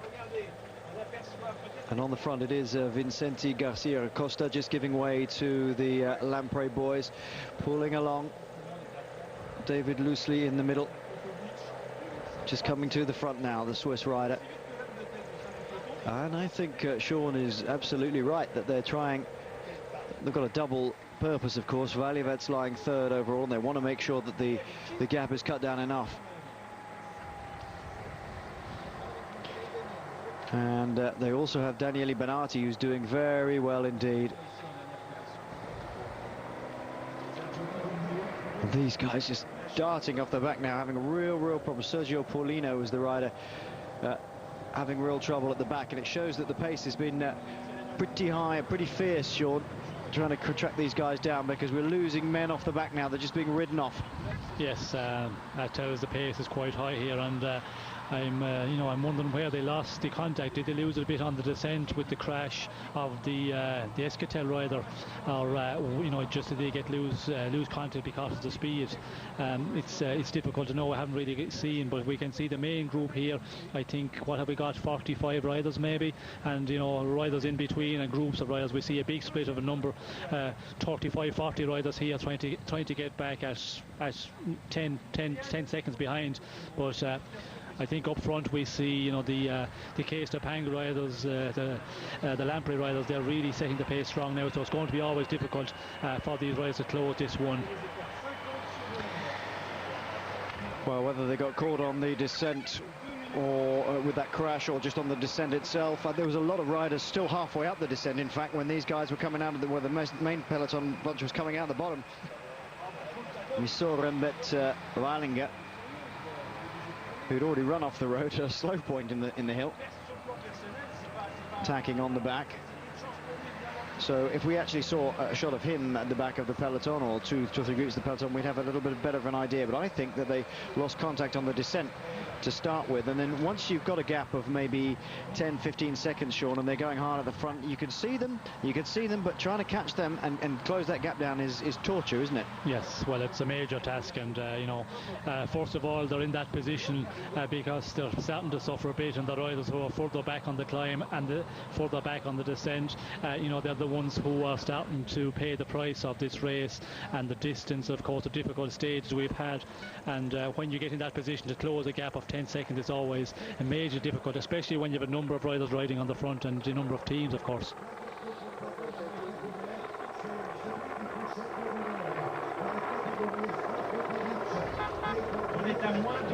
New front wheel. Miller. It looks like Miller. It is, yes, it's a style, certainly. Well, that's not the place you want to get have to get a puncture. David Miller. As he got teammates to come back and help him to get back into the bunch, because we've seen the bunch up ahead. There's not any cars in between, so nothing to drop from. Yes, he has a team. There's one member coming back straight away. It looks like the style of Christophe Riniero, who's come back to pace him back up to this group. And look, it's even splitting even further. This is the second group back. This is the back of the peloton, and they're trying to get across that gap at the moment. It's all over the place, Sean. Completely destroyed on that descent, and then the power being put on the front by Lampre and Cees Stepania have absolutely blown it to pieces. There is Miller in the middle there, coming back to the front group. So he was in the centre of those two groups. Well, lucky for him, he has somebody there. Maybe there's somebody else still ahead, Sean, but I'm not at all sure. I think that's Cees Stepania on the front there, yes, along with Gerolsteiner. So this will be the front group. Yes, and I think that's the group Miller was in, actually. So yes, exactly. Yeah, he got caught in between the two, so to speak, now. Yes, and of course we see the Mavic. He got a wheel from the Mavic car, because the gap between the groups, of course, is not great enough for team cars to between. So the neutral car by Mavic giving the wheel change, and he was, away quite quickly, and losing very little, and back into the main group. And I suppose luckily you can call it luck as well, the time he punctured, because if you puncture on the descent when it's really going fast, and those riders going down at a fast rate, you have to wait much longer, and of course you lose much more time. So I think he can count himself lucky he punctured that time on the flat and back into the main bunch quite quickly. Nice bit of work by Christophe Riniero as well. It was him pacing him back. Funnily enough, the guys stayed back to help Miller as well as Iban Mayo. Mayo right at the back. You can see at the front again now. Gerolsteiner have managed to keep it together enough for David Rebellin to be at the front. There's Thomas Fothen on his shoulder. Sylvain Calzati is on that further back. There's David Loosely just ahead of him. And then the Cees Stepania guys. Bernard Kohl is the rider with the swinging head style in the Austrian national champions jersey, and it's Garcia Costa. Once again, we've seen him do this so many times in the Tour de France, Sean, and he, as you say, whenever we see him, he says, "Oh, it's your friend Garcia Costa." I like this guy's style. He's a big strong guy. He's the sort of guy that you want in a team as a super domestique, though. Yes, well, certainly, he's a very important part of the team, and he's there at the times when you need him, and certainly at this moment, it's after coming over the climb, and he's still up there in the first group, and he's a very good domestique, because when he can get over the climbs in a group like he's done today, well, then it's very important for the team. And when he's riding in the front, of course, he's a very strong rider. He can ride long pulls at the front and ride for many kilometres up front. So a big part of the team, and a very important domestique for the team. Yes, experience counts in these situations, doesn't it? There's the board saying what the gap is. 1, 2, 3 Cees Stepania riders, also the Lampre riders on the front, and Gerolsteiner, Bjaroslav Popovic. I haven't got a new time check from Race Radio yet. Have you heard one, Sean? I think it must be, about 3 minutes still? Yes, I haven't got anything from Popovic back to the main group, but they're talking about Van der Walle. He's in between, and the last time check I think is 40 seconds, although our Race Radio is pretty disturbed at the moment. Well, everything's a little bit disturbed at the moment. Half the peloton are pretty much disturbed at the moment. It splits absolutely in smithereens with it. Here we go. 3 minutes and 18 seconds. Oh, my word. This is looking very dangerous now, Sean. I had no idea that he was going to be staying out this far ahead at this point in the game. He's got under 20 kilometres to go, and he's still got over 3 1/4 minutes on the peloton. Things are getting dangerous. Yes, he's riding very strong out front and holding the gap up quite well, but as you said, he still have quite a long ways to go, and this final run in the road is quite a large road, although it does pick up quite hard in a few sections, but it will suit the teams riding in the front, because you can get many teams up front riding, and for Popovic it's going to be certainly difficult to hold that gap, but it looks like he could just hold on out there, because over 3 minutes all the time, it's quite an important gap. It is a pretty important gap. Now they're coming up to this Saint-Michel-Zibetois climb. It's just a little dig really, and then they'll swing left on towards Montferrand. Axel Merckx has got a puncture. The T-Mobile rider, their bad luck continues. They are slipping further back, and Merckx will soon get a wheel. It depends how far back he is. I presume he must be in the second group, Sean, because again the Mavic car hasn't stopped for him, although David Miller of course much higher up in the overall classification. Still about 9 kilometers to go then until they get to the top of the Col de Montferrand, and Popovic doing a superb job out at the front. I think there's getting a little bit of panic coming into the back here. They're riding very hard indeed. There's a group of about 45 riders here. The rest of the peloton are down behind the cars, trying to make up this gap. 1 minute and 40 seconds. That does... for 4 chasers at the moment, actually. Yeah. So the yes, Van der Waal actually has been taken by the pack, and we were hearing that he was out in front. So we have 4 of the original breakaway out there at the moment, and there were one rider was coming over race radio, and they said it was Van der Waal, so it must be maybe Van Sommen was the one who was on his own, but now there are 4 chasing Popovic at the moment. We think a terrific ride, the Ukrainian Yaroslav Popovic. Won that stage into Carcassonne in last year's Tour de France, ahead of Daniele Bernati and Oscar Freire. Remember, Bernati and Freire, the 2 sprinters, having a little ding-dong attack all the time at each other. And Yaroslav Popovic pitching in there as well, until the attack finally went by Popovic, and Bernati looked at Freire to go and chase, because Bernati did absolutely nothing all the time, and Freire just sat up and said, well, I'm not going to chase him. If you're not going to contribute, I'm not going to do it. And they let him get away, and that's when he won his stage into Carcassonne. He also won a stage in the Tour Castilla-León, another very tough short tour in Spain last year, and a stage in the Tour of Georgia, remember. Well, I'm glad to think that the little smiles we had as we came across the final categorized climb today have been borne out in the facts. This is an exciting day's racing today. It's all smashed to pieces behind here, and the attack by Yaroslav Popovic and the subsequent response by Lampre on a very technical, fast, sinuous descent has completely destroyed the main group behind.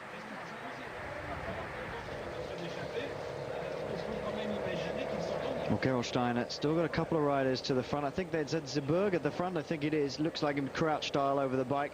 And then you can see Bernhard Kohl in 3rd spot, the young Austrian road race champion.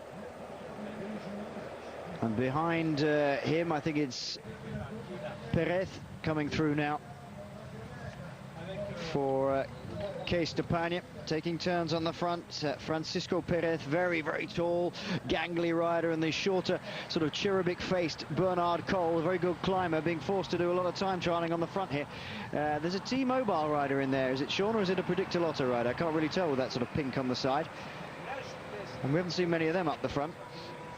No, and I'd be surprised if it was a T-Mobile rider, because really they haven't anything to ride for up there, and I'd be surprised if he's up doing anything to pull the bunch along. Yeah, it does seem a bit strange, but then again I was trying to think what Predictor Lotto rider would be up there, unless it was Evans trying to keep himself out of trouble. It looked a bit short and stocky for Cadel Evans, but he's still got to keep himself up towards the front. Cadel Evans riding well yesterday. He said it was his first big test of the year a couple of days ago when we spoke to him. 42 seconds down on overall. He is the highest placed Predictor Lotto rider, and I think Joseph Joupre is the next best rider at 1 minute and 45 seconds. So still no extra attacks coming out of the peloton. I don't think there will be at the moment, because they're just too concerned about dragging this man back. There are our 4 remaining breakaway riders. That is Zabriskie, I think, in there. Moorhout. Yeah, Moorhout, Zabriskie, Bert Grabsch and Morello Fischer. So all that work done by Johan van Summeren, trying to keep in contact with Jaroslav Popovic, which came to nothing, has taken it out of his legs. Now, how far back is he? We've already seen that Jurgen van der Waal has gone back into the peloton, and I think van Summeren is pretty much there as well, if not already there. He's certainly not up ahead by the look of it.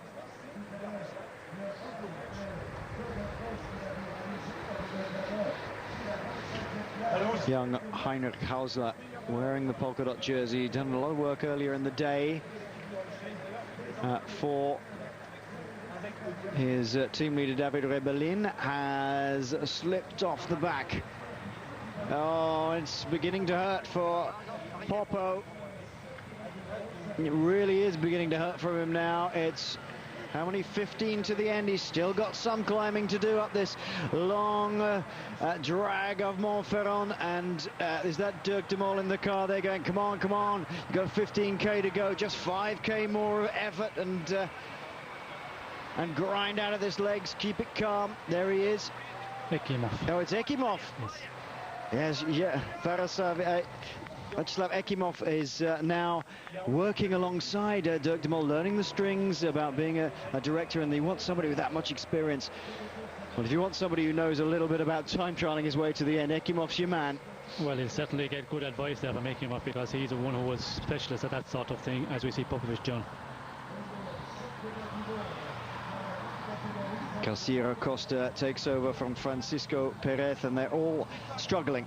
There is Van Summeren. It was Van Summeren actually who'd been caught up. That was the Predictor Lotto rider that we saw in the group there. So 1, 2, 3 Gerolsteiner's Lampre now moving towards the front as well. Another couple of Predictor Lotto riders coming into the front. Maybe bringing Evans up, who knows. But as you say, Sean, Popo getting great advice by Eki, I'm sure. He'll be saying, keep calm, keep it together. I wonder if he'll be telling him in Russian or Italian.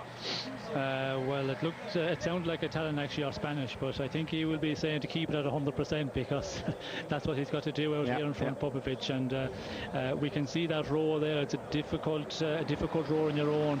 You know, it's quite open now, and it certainly suits the big bunch, because it's got much larger the road, and it's that way all the way to the finish. And also the climb, it's quite a large road, so I think we will see a lot of riders there to make the way to the front and to pull it along. And difficult for Popovic out there, but he's working very well. We see the last time gap 250, so he's really doing a good job, as we see the 4 remaining riders of this breakaway being, you know, about to be pulled back by the main bunch.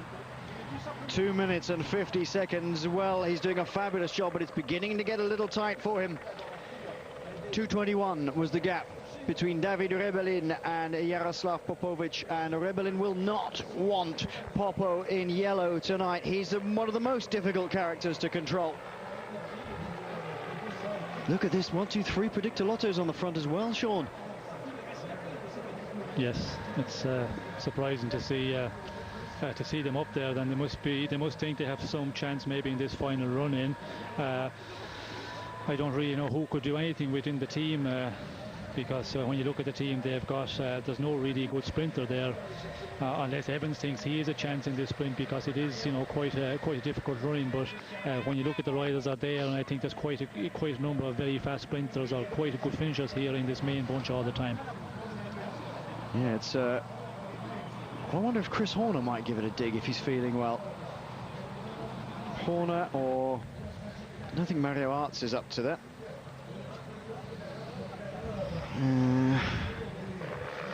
I think it's more likely to be trying to keep Evans up within the top 6. Doesn't want to slip any further down. He's seen Miller in trouble at the back.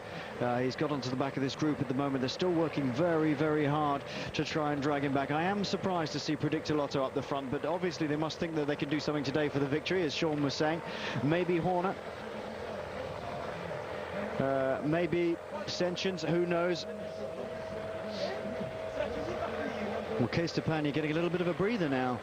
Sean, as somebody else comes over. The 4 breakaway riders just up ahead in between themselves and the peloton, and Popo now being brought back in. Fischer, Murenaut, David Zabriskie and Bert Grabsch will be slowly slipping back to the end of this and then into the next group as well.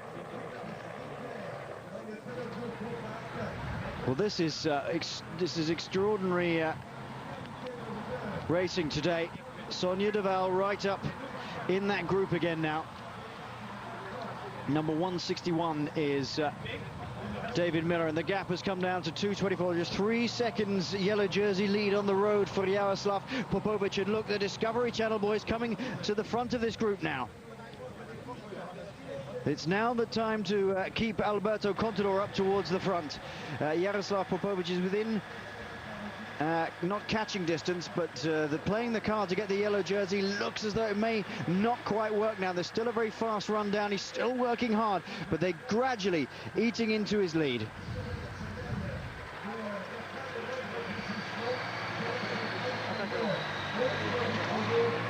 Well, it's a long drag, this one, isn't it, Sean? It's not essentially very steep, but it just goes on and on and on for a long time.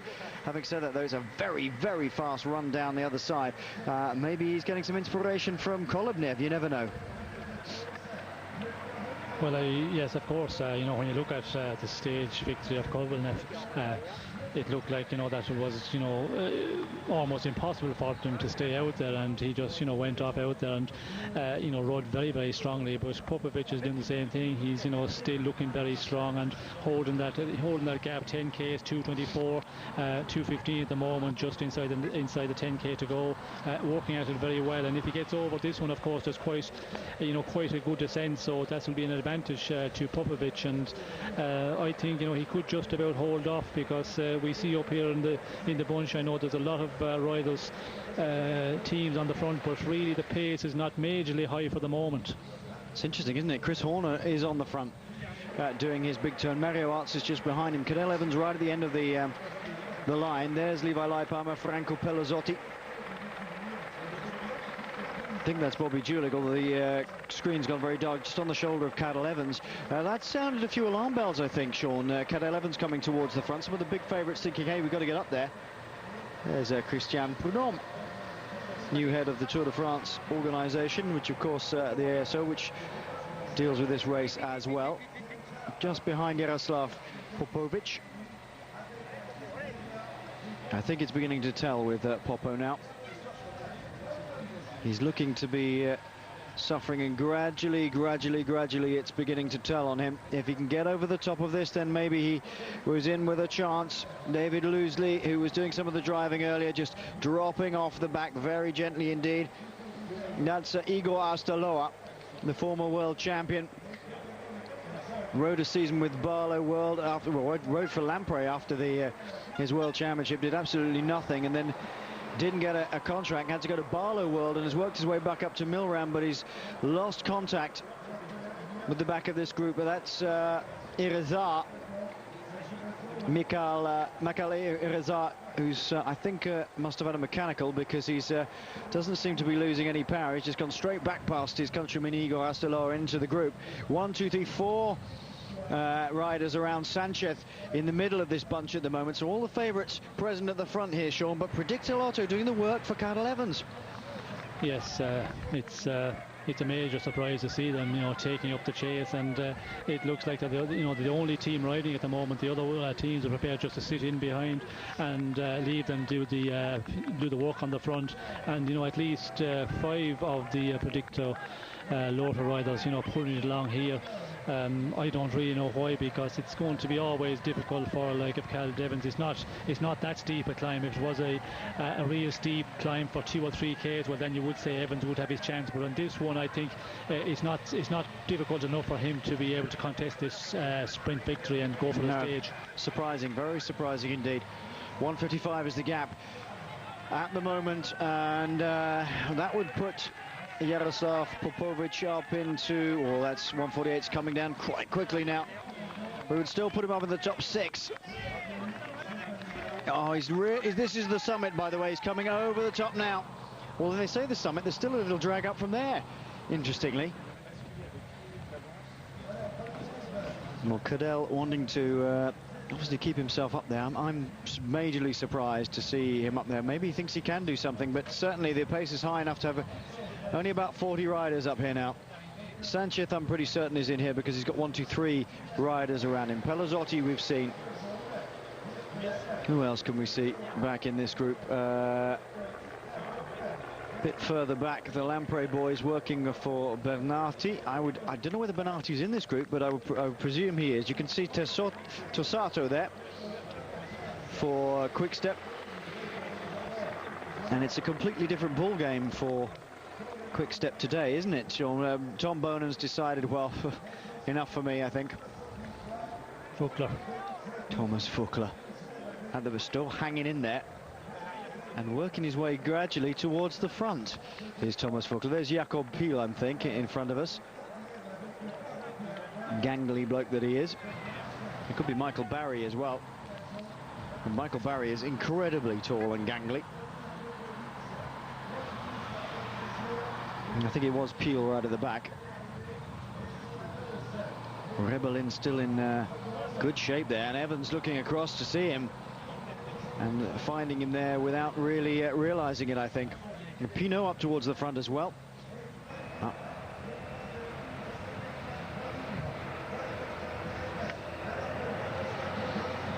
Up towards the front of the peloton group was Iban Mayo, coming up on the left-hand side. Got a little swinging shoulder movement. When you look at him, you're so used to seeing him in Euskaltel Euskadi jersey, but now in the colours of Sonia de Waal. So some really big climbing guns at the front, which is quite amazing. Maybe they're just all going to launch themselves up that last half a kilometre. How bizarre. Well, of course, the over the climb here and then the downhill position is going to be very important if you're going to have any go at the stage victory at all, because you have to be, you know, in the top 10 or 15. The run in here to this the final kilometre and a half is going to be very fast, and it's you know, it's a bit technical for quite a few corners, so you have to be up in the top 20-25, and that's the reason we see quite a number of the climbers. But of course, as well, you know, the climbers, I think this stage end suits a lot of the climbers because it's quite a lumpy stage, and a lot of the riders we've got here in the front group are very good climbers, if not you know, pure climbers, some of them. Yeah. Well, just opposite us, the couple who were riding around the course earlier on the small wheel tandem have parked it up against the tree and are now down by the barriers waiting to see the arrival today. We're in the south of France, in Provence. The air was thick with the smell of coffee, Ricard and cigarettes this morning as we went through Manosque.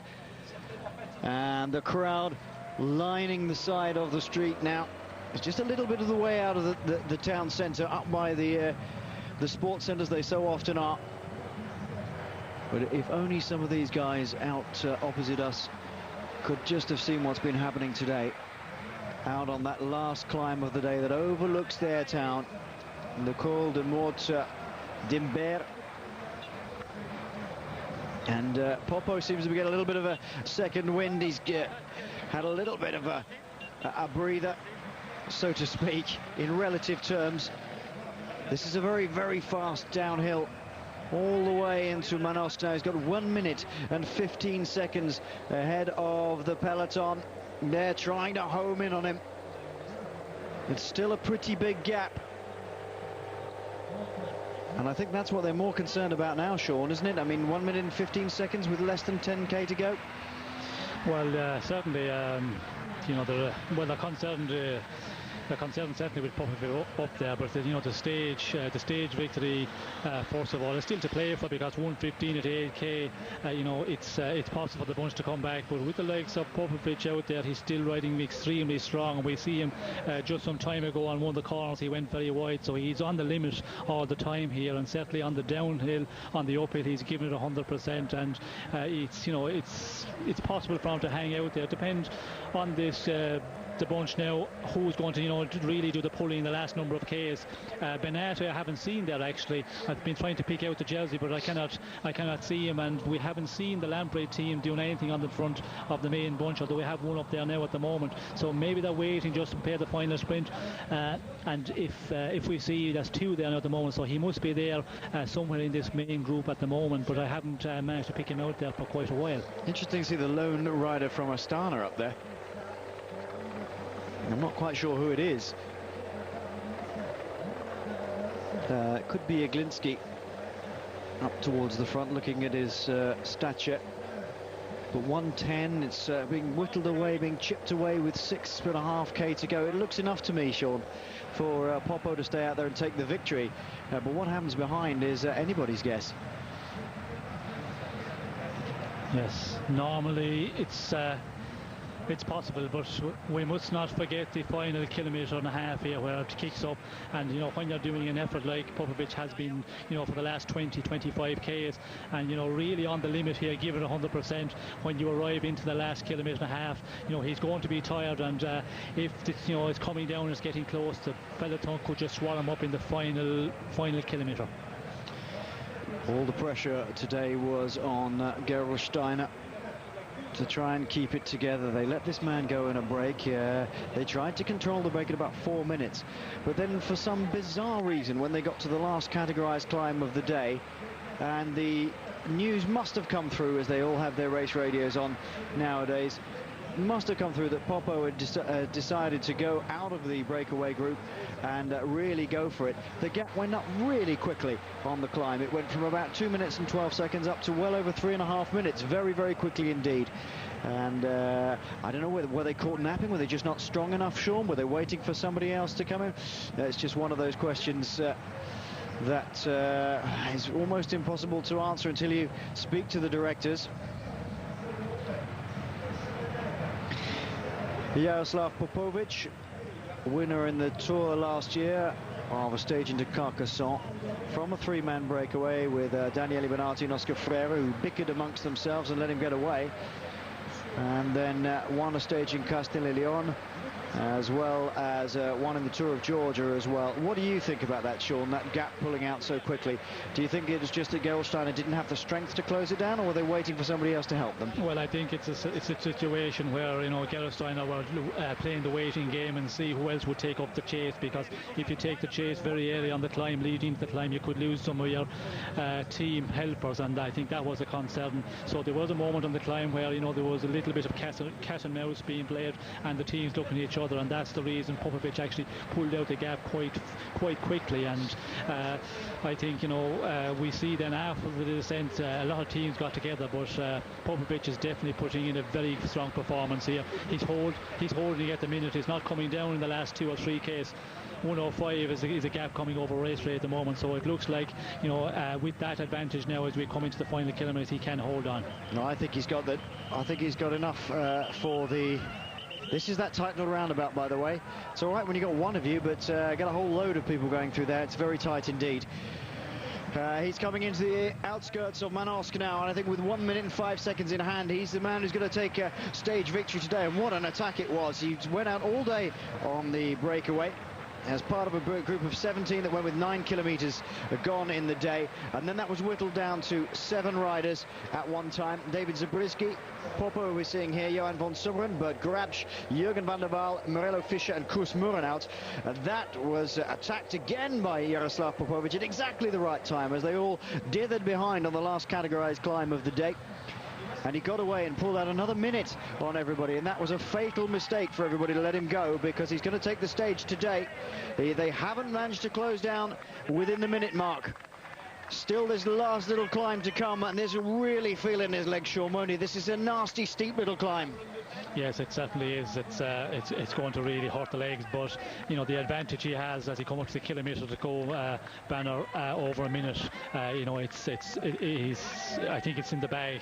The gap hasn't come down the last number of kilometres, and I was expecting the last 5 Ks it would have come down much more. And if it was down to 15 seconds, 20 seconds, it would be dangerous. But here here with a minute advantage, he can definitely hold on. But, you know, Popovic, definitely the strongest rider. When he attacked on that final climb of the day, he was, you know, unbelievably strong, because the other riders were giving 100% to try and get back with him, but they just hadn't the power to be able to close the gap on him. It's just slipped out of the minute mark now, because Popo is dragging his way up this last climb of the day.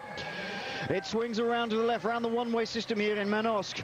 And then when you saw them go off on the loop, instead of going left, he's going to go straight on up towards the sports centre of Manosque, through past the cafes on either side of the street. The crowds have certainly picked up a lot here. And the whole of the town was waiting in anticipation for the arrival of the Paris-Nice today. All the cafes absolutely full. There's a wonderful little citadel area in the middle. 50 seconds is the gap now between Popo and the rest, and they're not going to catch him. With 500 to go, Jaroslav Popovic is going to add to his victories last year in Castilla and Leon, in the Tour of Georgia, and most notably in the Tour de France in the Carcassonne, where he beat Daniele Bonatti and Oscar Freire in a 3-up breakaway battle towards the end. Coming up now towards us on the line, Jaroslav Popovic of Discovery Channel timed his attack absolutely perfectly, going away from his breakaway companions on the last categorized climb of the day, the Col de Mort d'Imbert, and it was the death of anybody else's hopes in this day's stage in Paris-Nice. Here he comes past us now. They're banging on the sides of the barriers here. Huge. A wonderful ride by the Ukrainian, and absolutely on the edge now, really on the limit. Popovic grinding out the last few pedal strokes, enough presence of mind to do up the jersey. He knows he's got it in the bag, even if they're 45 seconds behind. Crosses himself. There they come behind. Now what's happening behind him? That's the question. Over comes Jaroslav Popovic, absolutely spent. Here comes the sprint for second. Pelazzotti in the front there. Is that Patrick Nazon on the far left side? He's got his head down. Is that Miller in the middle? No. Oh, bang, bang, bang, bang, bang on the handlebars. Very difficult to see exactly who was going in there. That was Miller. It was certainly David Miller, I think, on the front, who was coming through the middle. I think Jean-Patrick Nazon was on the far right-hand side. Could have been Yuri Christophe. Had his head right down, which didn't help. Yes, I think it was Dumoulin, actually. Was it? Yes. Tiny little Dumoulin. Yes. There's Sylvain Calzati coming in. Bernard Kolb having done an awful lot of work, and Chris Horner coming over the line now. An advantage for Popovic, about 18 seconds. Amazing, isn't it? Plus bonification of 10, we must remember, so he's going to move up quite a lot in the general classement. Well, he'll move from the top 50 to the top 40. It could have been a lot worse for the peloton. Could have been an awful lot worse if they'd not managed to track him down. He was a tough little rider, Samuel Desmoulins. Wonderful victory for Jaroslav Popovic, though. And look how quickly they were closing him down. It's amazing how quickly they closed down, because 50 seconds at the last kilometre we got over race radio, and you can see, you know, the way they closed it down. As I said, maybe 18 seconds of an advantage. So as we said, a number of kilometres out, if you had only 15-20 seconds coming into the last kilometre and a half, it's so difficult to hold off in this sort of finish. Ventoso, well, that's a surprise. Looked taller than Ventoso to me. Samuel Desmoulins, well spotted, Sean. Then David Lopez in fourth. Good ride by him. Jérôme Pinault, very good ride by him too. And Samuel Sanchez moving in. We saw Pelazzotti. I think he'd launched the attack further up and slipped back down a weeny bit. Rebellin at 14 seconds. Then Joaquim Rodriguez and Tadej Valievitz all staying in there. Popovic gains 14 seconds plus advantages, plus his bonuses. Sneaking up the order a little bit, but it's the stage victory for him that was important. So Rebellin still in yellow, 6 seconds ahead of Alberto Contador, 23 seconds ahead now of Tadej Valievitz. And I think, Sean, there may have been a little bit of panic for David Rebellin earlier today. Well, I'm not sure if there was any major panic because the final climb of the day, it worked out quite well. There was no major attacks, and the pace was it settled down in the bunch, and I think he would be happy with that, and the Gerolsteiner team would be, because after that climb of the day, the final climb of the day, 30 kilometres plus from the finish, there was quite a few riders with him, and I think he would have been quite confident after that stage. Presumably they must have a fair debt of gratitude, though, to the other teams around them. Lampre doing some of the work, but Cees Stepanje doing an awful lot of work for David Lopez as well. Francisco Perez and also Vicente Garcia Costa pulling back a lot of this gap on this man here, Jaroslav Popovic. And if they hadn't have done that, it might have been a different story. Well, certainly it would have been a different story, because we see the way Popovic finished in the last 10 Ks, was holding the bunch off quite wide and losing very little time against a bunch of riders with quite a number of riders working on the front. So, I think luckily that there were a number of teams took up the chase a bit earlier on. Yes, it is. Yeah, Francisco Ventoso on the front. Does look a little Miller-like, doesn't it? A bit fatter in the face. So there we go. There's Desmoulins on the left-hand side. I wonder if we couldn't tell it was Desmoulins. He's got his head down. Should have guessed by the size of him. Sanchez on the far right-hand side. Lopez in the middle. Pinot and Rebellin right behind Lopez. Pelazzotti on the far left-hand side of your shot in the Liquigas colours. And it's no good banging your handlebars, Francisco. You didn't manage to catch him. Never mind. But it was a finish that would have suited Ventoso had it all come together uphill. But a fabulous victory. Another stage victory for Jaroslav Popovic.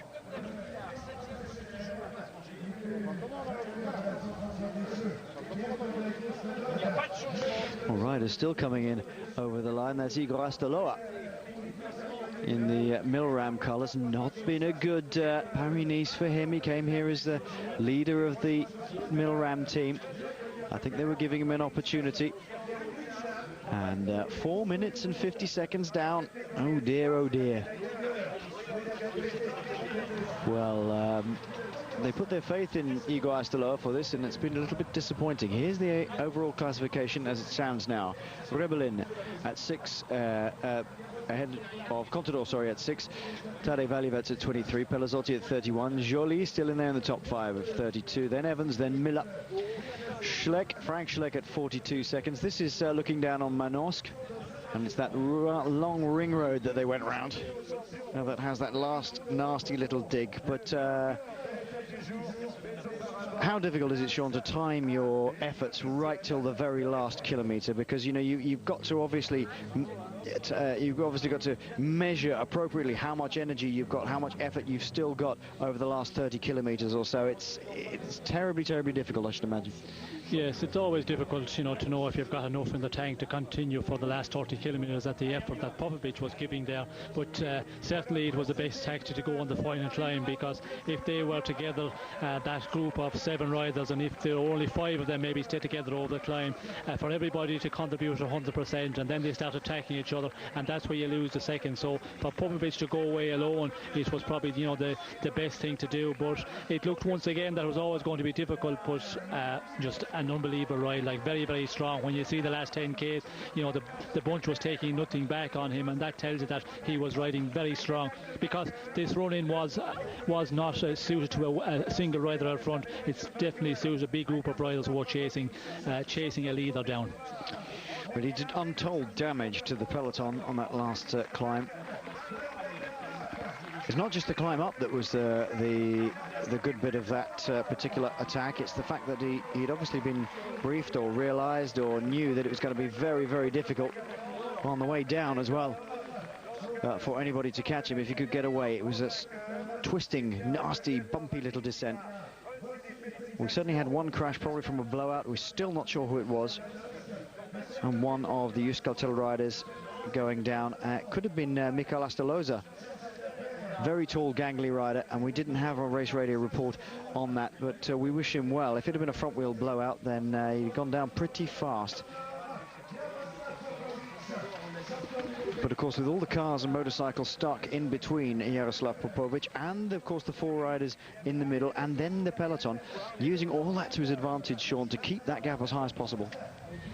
Yes, well, of course, you know, to keep the gap as high as possible, you have to got the power, and I think that's something we have to, you know, you take your hat off to Popovic, and he certainly, you know, had the power all the way, and you know, right up to the final there. The last kilometres, which was, you know, quite a difficult road to stay out there on your own. I think he still had a lot left in the tank, although he lost a number of seconds in that final run-in. But when a bunch of riders are preparing a sprint behind, you're always going to have that situation. If it was a breakaway of 5 or 6 riders, they would have still lost many seconds, the same as Popovic done. But I think, you know, definitely, you know, one of the great rides of this year's race once again by Popovic. Well, a terrifically exciting stage today, and thanks to the organisers for picking such a good route. David Rebellin then stays in yellow for another day, having got it yesterday. Jaroslav Popovic taking the victory, though, for Discovery Channel, and getting a little bit of a specialist in stage victories in various races, and a wonderful ride. But behind him, Francisco Ventoso bringing up the best of the rest for Sonia Daval, and banging his handlebars as he'd missed out in the sprint. Well, can anybody take the yellow jersey away from David Rebellin? Well, that's the question now, because it's getting more and more unlikely. Great racing today from Sean and I. Join us again tomorrow. Just another 2 to go. From us, bye for now.